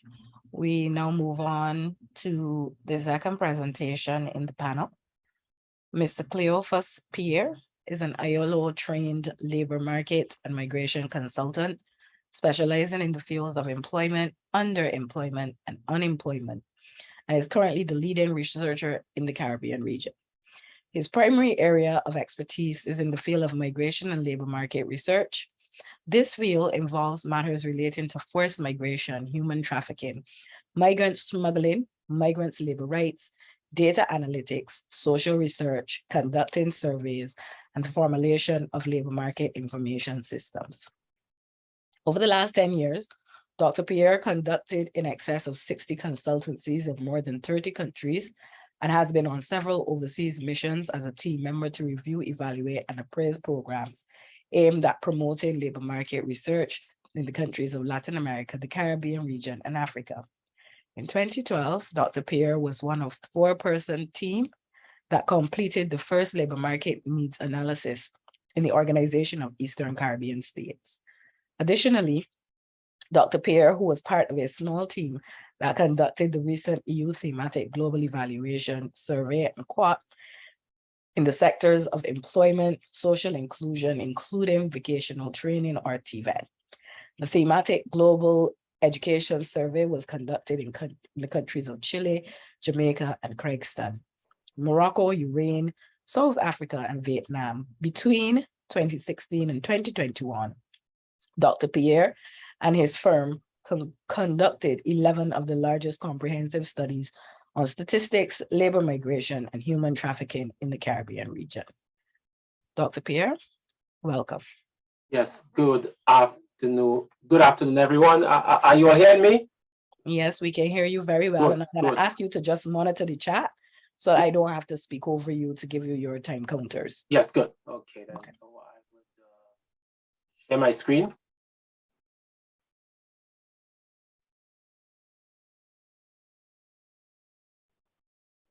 Okay, good. Can everyone see? Okay, good. Yep, we can see. Okay, good. Well, oh, sorry. So just 1 second, please.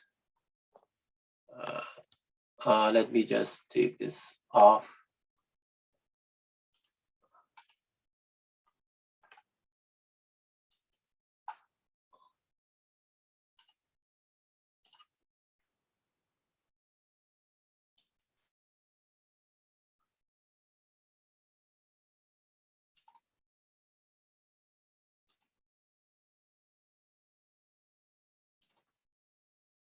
Just 1 second, please.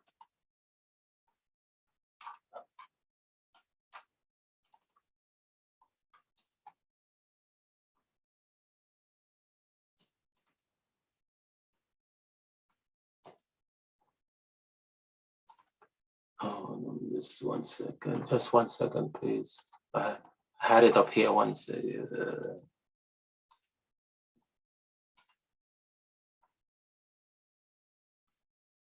1 second.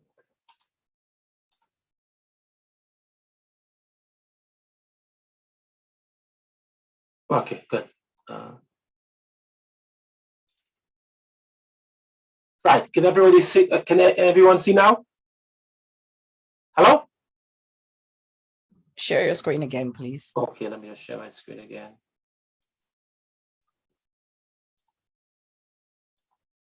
Sorry about that. Yes, we can see. Right, good. Good afternoon, everyone. Sorry for the hiccup. I'm just, as I said, it's 15 minutes, so I want to be very brief. As I said, today my topic is the impact of human trafficking and gender-based violence on women and children in the Caribbean region.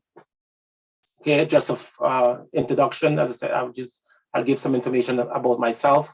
Okay, I am, as the moderator said, my name is Justin Pierre. We have a firm in Canada by the name of Dunn Pierre Barnett and Company Canada Limited. We are a research firm, so we are one of the largest Black research firm in Toronto or in Canada. However, my background is from the Caribbean. We want to give some. We also want to discuss the whole issue of the situation with human trafficking in the Caribbean. Also give a little idea, some information about gender-based violence, human trafficking in Trinidad and Tobago, Venezuela, and some conclusions and recommendations. Okay. Well, as I said, okay, we have to look at the context of the Caribbean. So the Caribbean has 88% of the global population, but 33% of all crime. So we have to understand the whole issue of how important crime and violence play in the Caribbean region. One of the main reasons is that the Caribbean is a country, is a region, 1 million square miles, around 700 islands. There's no central government in the Caribbean. They have the French, they have the English, they have the Dutch. There are over 25 different languages. They also have 13 sovereign islands, a nation, over 300 islands in Venezuela, 315 in Guyana. The Caribbean also has very weak human trafficking legislation. There's limited funding for research. Also in the Caribbean, from our survey, there are 83 brothels in the Caribbean. And one of the largest brothels up until a few years ago was also located in the Caribbean. We see that some of the issues within the Caribbean is that the demand for sex is very high, especially by its citizens. And one of the most important reasons is that sex and violence against women and children is viewed as a form of entertainment for the citizens of the Caribbean. We also notice that the challenge within the Caribbean region is that the Caribbean, because of the violent history of colonialism, it's very hard for governments to really monitor or control, have control over 13 major spin of crime, and that comes from this is drug trafficking, firearms trafficking, human trafficking, pornography, but especially children pornography or child pornography, contraband, especially petrol, barter system, kidnapping is a big business, extortion, money laundering, murder for hire. So it is so the countries in the Caribbean are, despite the normal challenges they also have a lot of challenges with respect to crime, but more specifically crime against women. So we see that human trafficking and gender-based violence is quickly becoming one of the fastest growing industries in the Caribbean region, especially in the territories of Venezuela, Haiti, Dominican Republic, Trinidad and Tobago, Jamaica, Barbados, Antigua and Barbuda, Guyana, and Colombia. We also found that from the research that the industry employs about 176,000 persons, impacting 11 economic sectors. Haiti, Venezuela, Haiti, and Trinidad and Tobago are the main areas for human trafficking and gender-based violence in the Caribbean region. There increased human trafficking and gender-based violence activity have also been detected in countries as of Barbados and Vincent and Grenadines and Grenada. Okay, in the Caribbean, as we said, 35% of all the issues relating to gender-based violence, human trafficking, violence against women is concentrated in the country of Venezuela, which mainly affects eight states. We also see that human trafficking, gender-based violence has the potential to destabilize some of their country, especially the country of Trinidad and Tobago. We also followed. We had in our research, we interviewed a series of gangs, and what we found out, especially in Trinidad and Tobago, the criminal gangs tend to follow the smugglers and victims, and we realized that no country has the resources to combat this problem.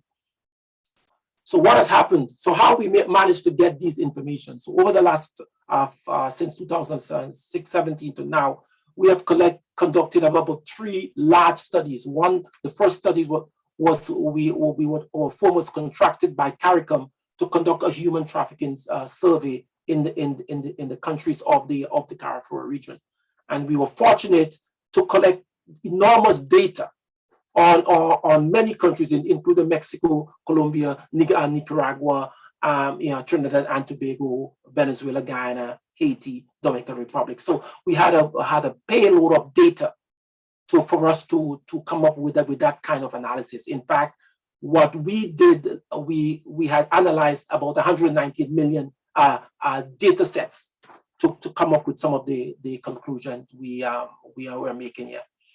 We also conducted, as I said, we conducted the human trafficking study that was in 2019. What we did for that study for CARICOM is that we identified patterns and routes of human trafficking. We also identified the profiles of a person, and our goal was to look what was the profile of a human trafficker. We were able to look at that. We informed the information about traffickers. We provided a lot of information about traffickers, and also information about anti-trafficking measures. We also, what we did in the study, we were able to create about 18 indicators, okay, in human trafficking and gender-based violence based on age. Okay, what are the typical age, the citizen's profile, occupation profile, etc. We also conducted, as I said, the human trafficking routes in the Caribbean region. So we looked at all the different type of routes, and within that study, we also collected data. The Dr. Jason Haynes was the main contributor on that study. So we were able to look at the routes and also legislation, and he was the main consultant. We also looked at, in 2021, there's a program called the Jurist Project, which was sponsored by the Caribbean Court of Justice. We also were contracted to conduct that study, in which we looked at issues relating to pretrial detention. And in that study also, we also engage many perpetrators of gender-based violence and human trafficking. So we see we have a list of all the routes. We also looked at all the routes. We conducted geotag, both chronospatial and Sing-Sang data.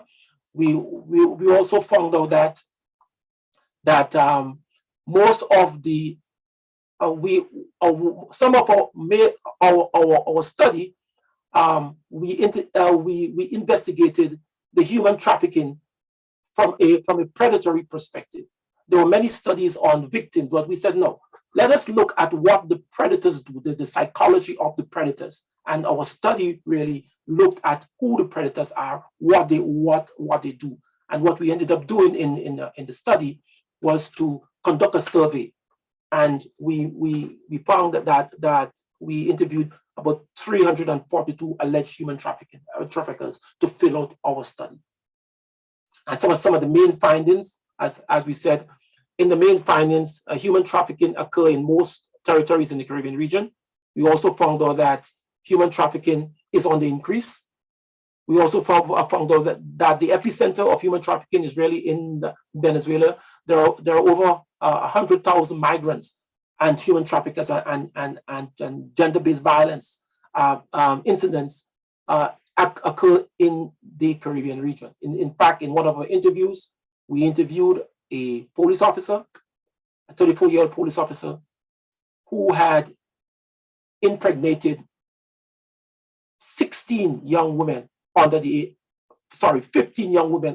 age of 16.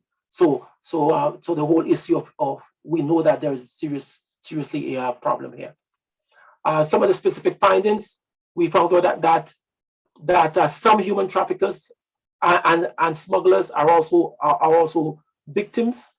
We also found out that most victims develop sexual bonds with the trafficker.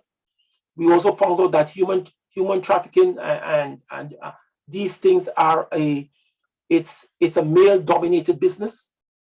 We also found out that human trafficking is also a family business. And then we collected all the data. So most of the governments were very what they did is that they provided us with all of the data. We also found out that one of the reasons why the Caribbean is such a prevalent area for human trafficking and gender-based violence is because we have a very low apprehension rate. So the apprehension rate is about 2.9%. So it's almost like a perfect crime. So the perpetrators know that if they get into that industry, they would not be caught. So what we did, we made a comparison between the global standards, which is 7.88 conviction rate, to the Caribbean standard, 2.97. We also saw all the lists of human trafficking. Now we in the human traffickers that we encountered, okay, and we also looked at the profile of a victim, and most of the victims are between the ages of 12 and 24. We also found out that 75% of victims come from 7 countries. 50% of them know who the trafficker or who their abuser is. Also, we found out that a lot of the governments provided a lot of data in terms of persons who were victimized in the study. We also looked at especially in the CARICOM study, we spent about 3 months in the territory of Trinidad and Tobago. We interviewed about 19 sex workers, or we call prostitutes. We incentivized them, and these women were able to provide data on about 276 places where they would have been in Trinidad and Tobago. And from our data, we found out that the province of Chaguaramas, Chaguanas, is the epicenter, has been the epicenter of human trafficking in the Twin Island state of Trinidad and Tobago. Okay, so what we did, our main job then was to look at the issues of crime and sexual offenders. Who are those offenders? The data on them. So most of the persons in the region were able to provide us with some actual data of arrest investigations. Okay. What we also found out that, so as I said, we looked at crime, we look at investigations, we look at arrests, and what we did is that we analyzed 198 million data sets. And from all our investigations, all our analysis, we found that the main crime in the Caribbean region are crimes that related to drug and drug-related offenses. Okay, we also found out that sexual offenders played a very, very great part. We also found out that children in conflicts with the law was also very high. So issues relating to gender-based violence and children is prominent in the Caribbean region, as we see that 32% of all drug-related offenses in the Caribbean, sexual offenses 10%. So what we were able to do, we were in our analysis, we were able to look at all of the, compare all the offenses, and we see that drug enforcement is very high. Also, a murder, manslaughter. But if you look at sexual offenses, was also very, very, very high within the Caribbean region. What we also did, then we extrapolated issues relating to all the sexual offenders cases in the Caribbean based on ISIC codes, because we were able to code the survey in both ISIC and NASIC codes. So we were when we pulled out the ISIC codes, we found out that the largest perpetrators of crime against women and children in the region were persons what we call elementary workers. Time is up, Dr. Pierre. Okay. My time is up. Okay, then good. And lastly, we found that farmers and fishermen are outnumber the number of violators of issues relating to gender-based violence and crime against children. So I will stop from here, and so if any questions. Thank you so much. We'll field questions after the third presenter. Dr. Sharolan Boudram brings up the rear of this panel. She currently serves as a lecturer, practicum coordinator in the Department of Behavioral Sciences, University of the West Indies, St. Augustine. Her professional experiences include working with marginalized youth, forced immigrants, and people who have experienced loss following disasters. Her research in these areas has led to publications in several international academic journals and presentations at international conferences. Dr. Boudram is hallmarked by her commitment to grassroots intervention and intrigued by the potential of vulnerabilized people to uncover solutions to their life challenges. Dr. Boudram's research interest is unified by a focus on collective trauma as it relates to the Caribbean and issues of migration, all forms of violence and experiences of disaster. Dr. Boudram, please monitor your chat so I can count you down. Over to you. Thank you very much. And I want to thank the organizers for the opportunity to present at this conference. I'm just going to share my PowerPoint now.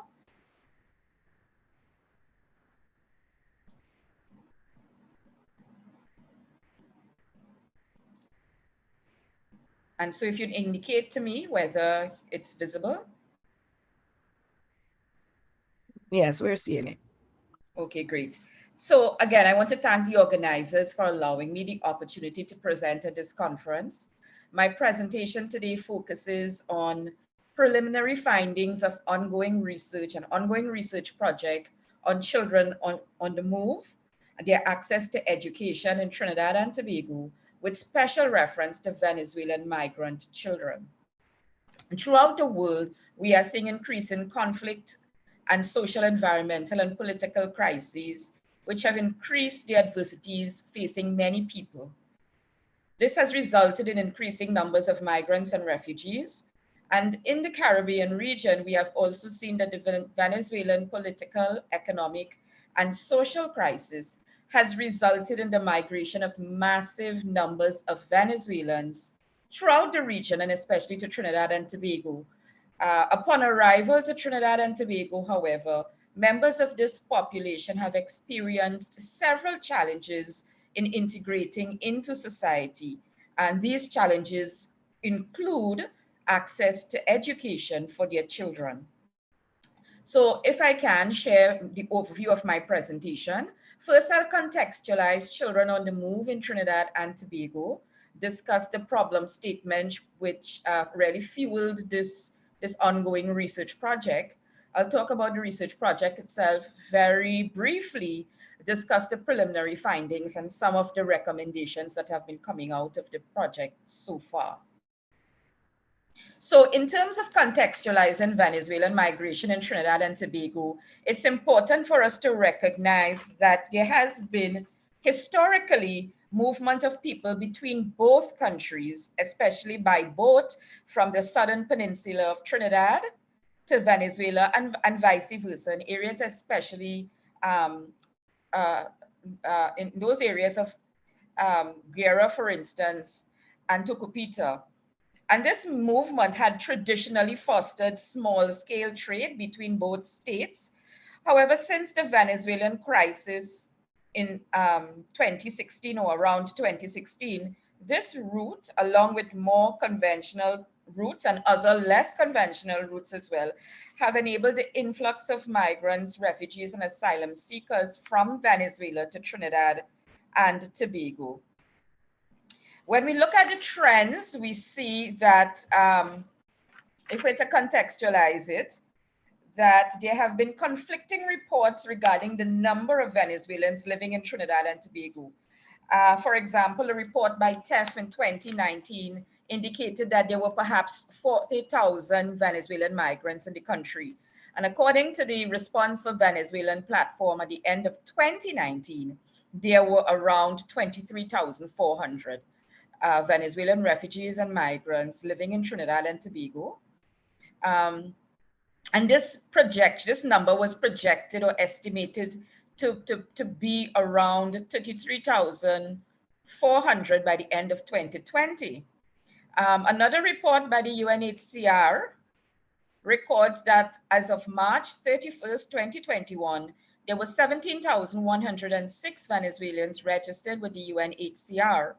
And of that number, 2,850 were children between the ages of 5 and 17, which represented really 16.7% of the registered population. In 2019, many people will be familiar with the government of Trinidad and Tobago's implementation of a national register for Venezuelan migrants in the country. And at the end of the registration, approximately 19,000 migrants were registered, which comprised 16,500 adults and 2,400 children under the age of 17. Again, there were controversies around this number where persons cited or stakeholders cited that many individuals did not choose to register. So I've used the term children on the move already in this presentation, and I just wanted to give a definition according to the Interagency Group on Children on the Move 2011.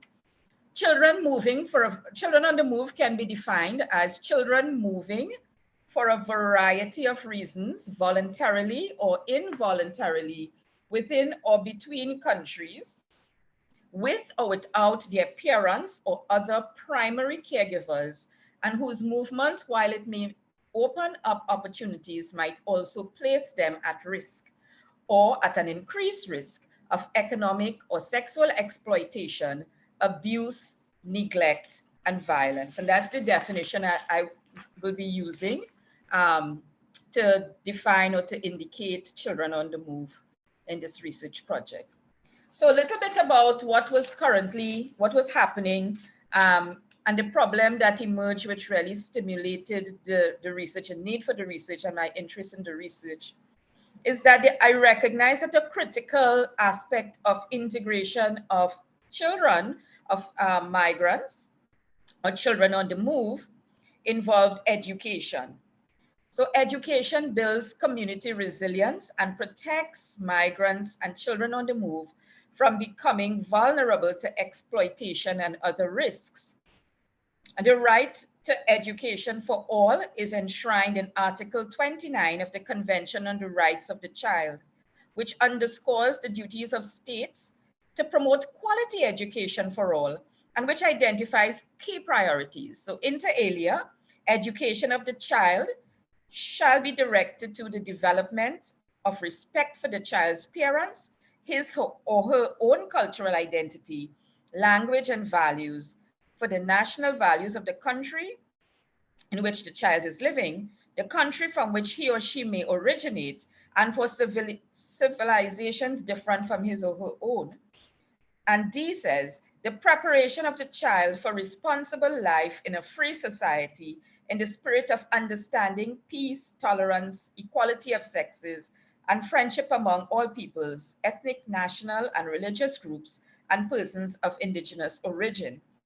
But despite the unique role that education plays in the integration and well-being of children on the move, access to education is extremely limited due to the national education policies of Trinidad and Tobago. Various challenges stagger efforts to promote inclusive education, and although governments, including that of Trinidad and Tobago, have heralded their communities and their commitments to protecting the rights of all children through the ratification of the Convention on the Rights of the Child, there still seems to be a disconnect between those provisions and the provisions that are made in the national education policy. The key educational policies of the government of Trinidad and Tobago actually does not make provision that support inclusive education for migrant children to benefit from nationally funded educational programs within the country. As a result, we have seen many civil society organizations stepping up and offering interim small-scale or opportunities for schooling for children on the move. The policy in Trinidad and Tobago is that non-citizens are required to provide student permits from the Immigration Division to attend state-sponsored school. And this is a challenge to the majority of children on the move from Venezuela, since these permits were not granted for many children due to the irregular status of their parents. So a little bit about the research project itself. The purpose of the study was to understand the educational experiences of children on the move, including the needs, opportunities, and challenges facing their access and inclusion to education or schooling in Trinidad and Tobago. And further, the study aims to engage with NGOs and CBOs to understand the challenges they face in providing educational opportunities to migrant Venezuelan children on the move, and to explore gaps between provisions in local policies and international agreements. In terms of the methodology, we used a qualitative research design. The participants, there were two groups of participants. One group were representatives of CBOs and NGOs, which provided schooling opportunities for migrant or children on the move, Venezuelan children on the move in Trinidad and Tobago. And the next group of persons were actually the parents of children who were themselves migrants, refugees, or asylum seekers. The data was collected through the use of semi-structured interviews. It was collected during a 3-month period, and data was analyzed using content analysis. And just a little bit about the participants. I know that this matrix may be a little small, but it shows that it's the breakdown on some of the demographics of the participants who are both representatives of NGOs and CBOs and migrant and refugee asylum seeking adults who are parents of children. So a little bit now about the findings.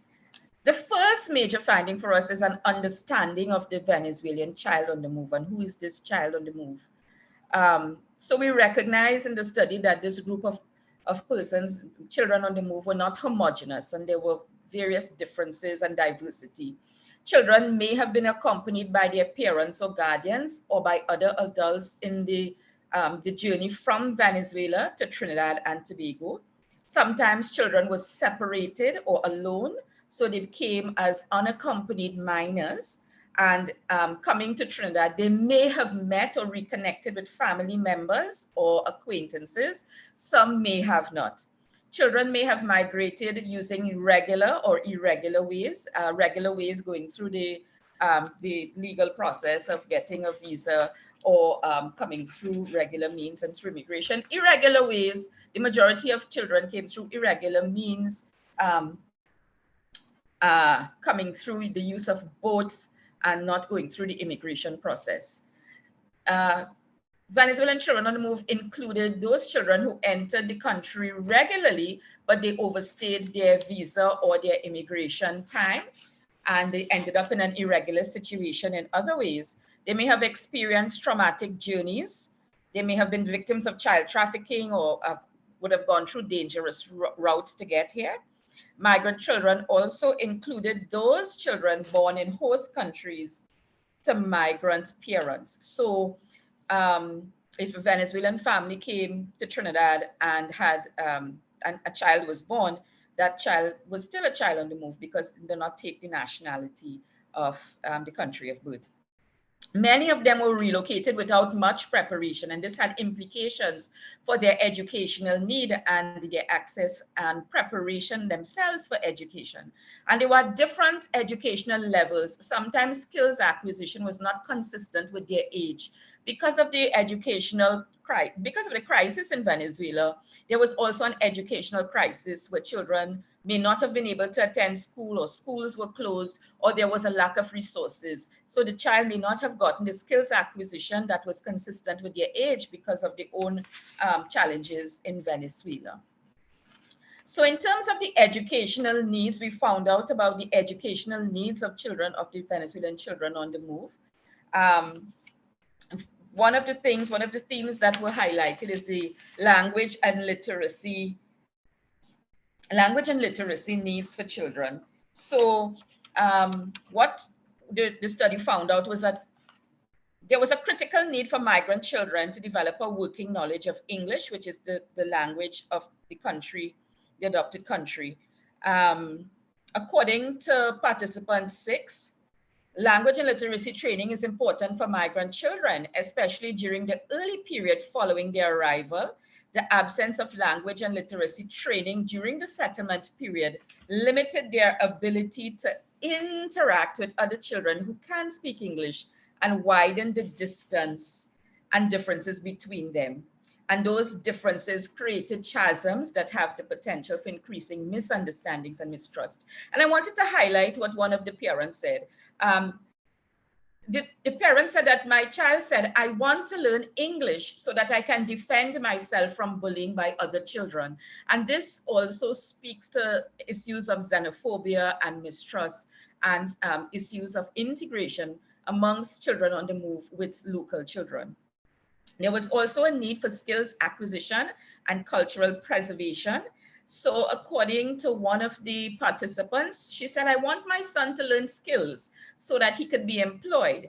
I want him to also understand, let's say Trinidad and Tobago, how to travel, where to go, how to get a job when he gets older. But interestingly, this participant also said that I want him to also appreciate our Venezuelan heritage, to sing our national anthem. And so this speaks directly to the Convention on the Rights of the Child and the provision for, yes, cultural training in the adopted country, but also a sense of training and connection to the culture that they may have left. But what also was amplified in the findings is that there was a need for psychosocial support in the schooling process, because migrant children would have experienced trauma, many of them trauma on the way to Trinidad and Tobago, and continued trauma because of the transition issues and issues around integration. And so according to one participant, migrant children are often experiencing challenges in settling down. They're also confronted with issues of social isolation. And this quote really speaks to the need for education and schooling to not only be about skills acquisition and language development, but also a psychosocial component that allows for the support of children as they continue through schooling and settlement. Also, some major themes that came up in terms of the challenges and opportunities experienced by NGOs. Now, what I have to say is that because the state does not provide educational opportunities for migrants, there were many community-based organizations as well as NGOs provided temporary. Time is up, Dr. Boudram. Yes, I'm just going to wrap up the slide. And these included legal barriers and systemic gaps, family and social support barriers, and of course, the impact of COVID-19 in truncating or really interrupting educational opportunities. So thank you for listening, and I'm open for any questions that may emerge. Thank you very much to all of our presenters. I now open the forum for questions and interaction from the audience.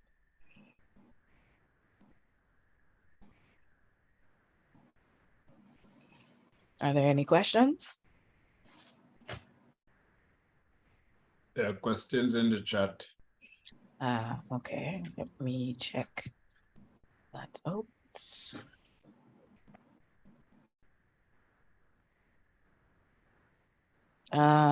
Professor Henry Parada says, I would really, hello? Professor Henry Parada says, I would really be interested on how these studies managed to negotiate the ethics process.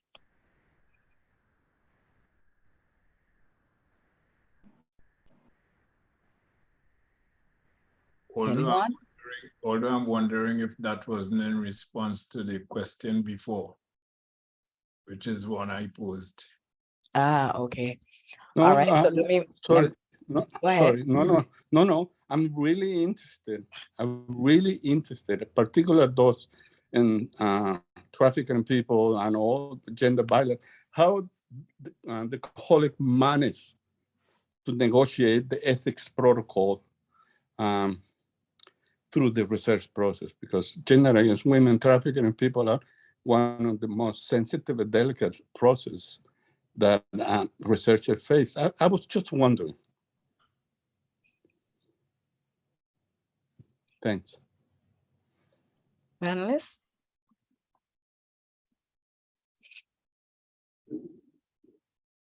Anyone? Maybe I should maybe try to answer. Okay, in our experience, we interviewed,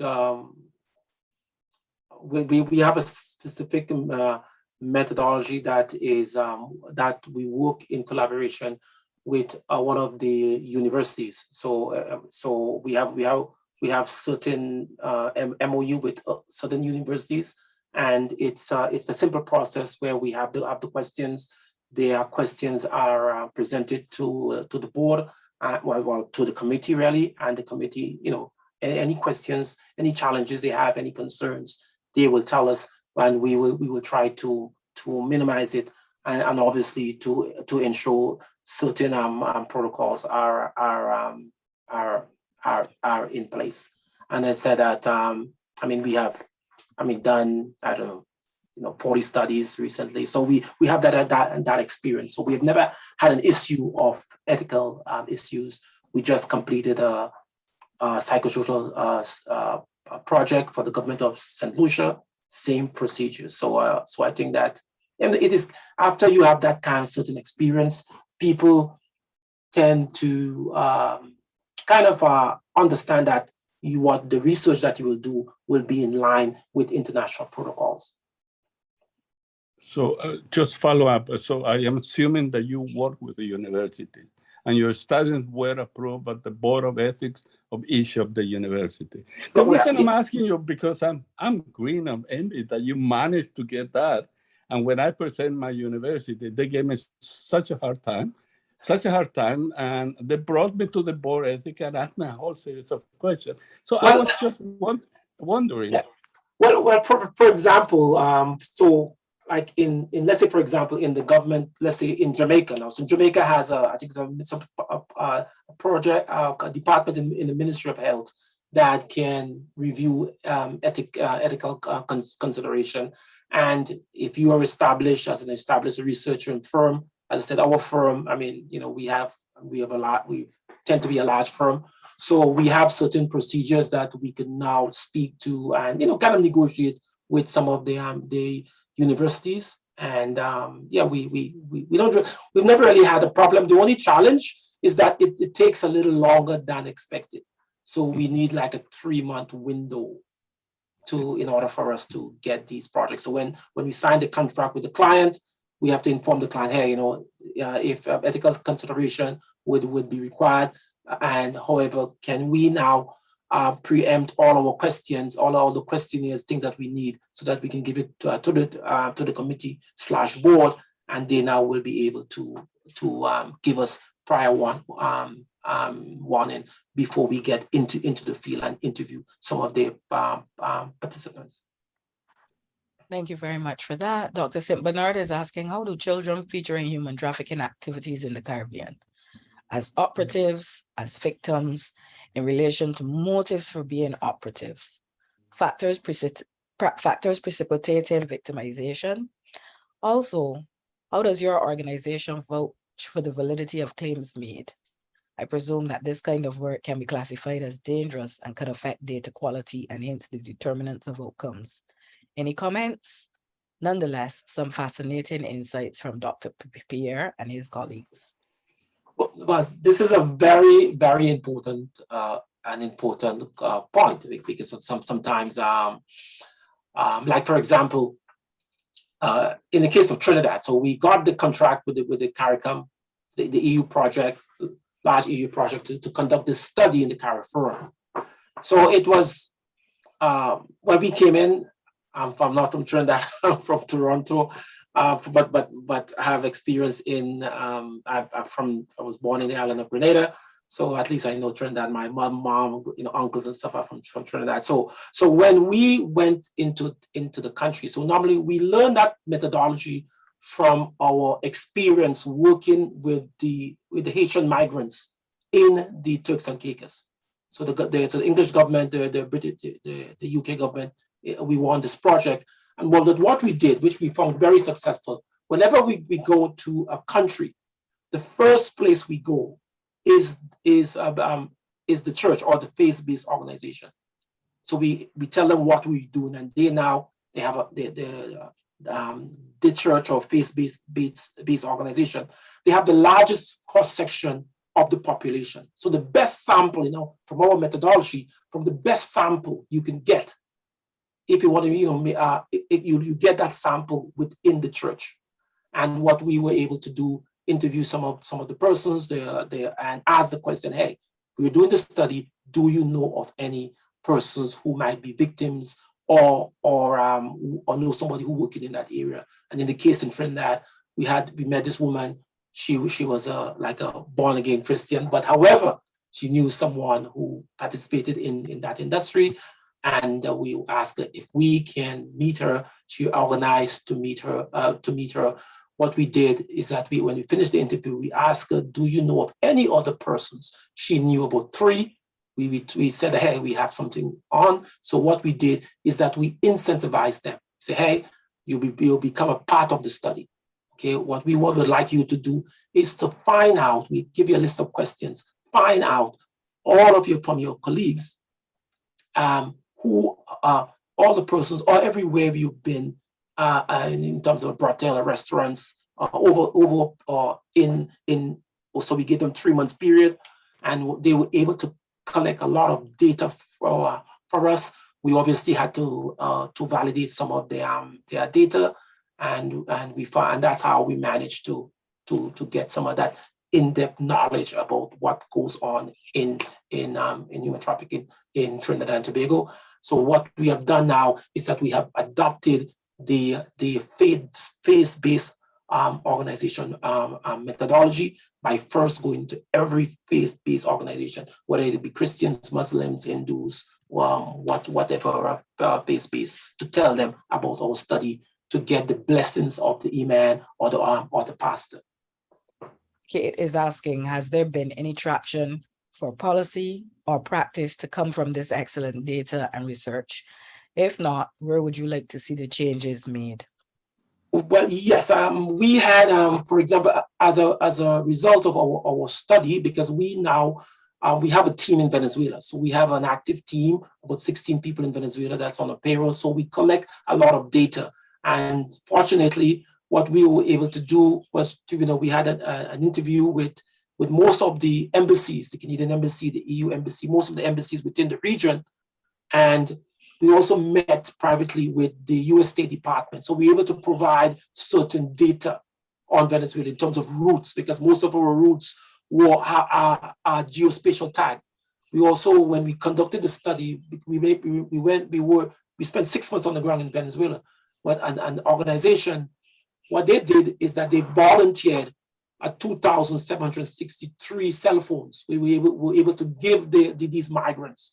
So we were able to now track the migrants to find out where all these Venezuelan migrants went. So it was very, very important. So these information were able to maybe transcend to the government of Canada, transcend to the U.S. State Department, so that some sort of policies would be made. Dr. Budram is asking, how did you handle language barriers? In my own research, this is sometimes a major limitation. Right. Very good questions. I think that in terms of language barriers, we always have an interpreter. Okay, we always have an interpreter. In the case of Venezuela, we had some very good stories out of Venezuela. We have, like, normally in Venezuela, what we realized that because of the opposition, the guy go. So when we have information, so sometimes one government sector may want to outdo the other. So when we get information, we have to triangulate it. We have to verify it with both parties. Hey, this is what we were getting. Okay, is that true or is that not true? If the government said it's true, we'll give it to the opposition. Let them comment on it before we publish it. And we found out, as I said, in Venezuela, we found that Venezuela was now into, which was very controversial, but into the business of cocaine production. And but we were able to verify it. Inside crime also verified what we were saying. And because we have a lot of good intelligence in Venezuela, and also most of the data that we have GPS. Google is very good, so we could identify, through with the help of an organization called Bellingcat. They were able to provide very, very good information and good data for us. Not all the scientific data, the geospatial and chronospatial data, not all of them belong to us, but that's it. Although Dr. St. Bernard is saying that there are interesting insights coming up from the questions, he still wants to get a statement on how children featured in human trafficking according to the criteria he established. Right. That would be interesting. Right, good. So children are viewed as victims. The majority, they're victims. They are innocent victims, and they are there to fulfill a certain desire. So, for example, in our research, we found out, we found out that we did what is called conducted a profile of who is a profile, what type of person will actually prey on children. And what we were able to do is that we came up with a profile: white male between the ages of 45 and 70. Some men have, especially men, they have certain preference for children.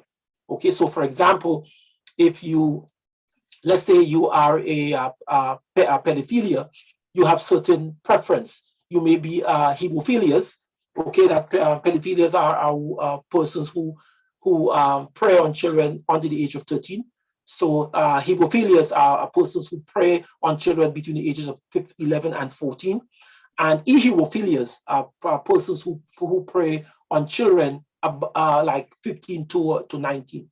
So what we were able to do, based on the codes, on the occupational codes, the IC codes, we were able to find out, there are white males, bus conductors, bus drivers, taxi drivers, religious leaders, someone someone in the community on trust, who trusts law enforcement, obviously.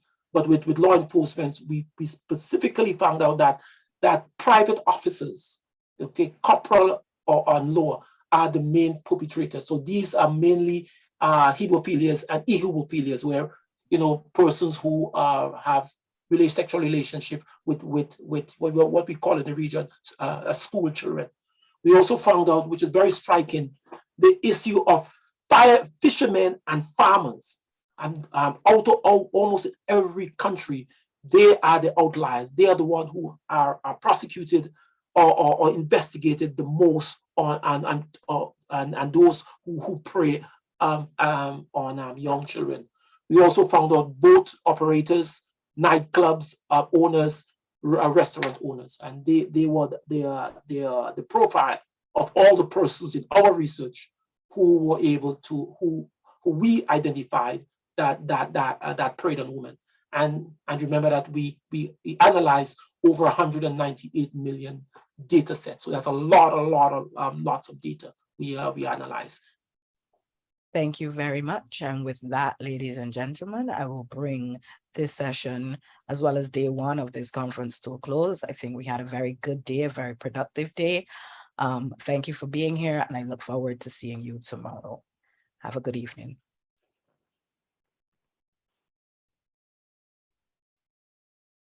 Have a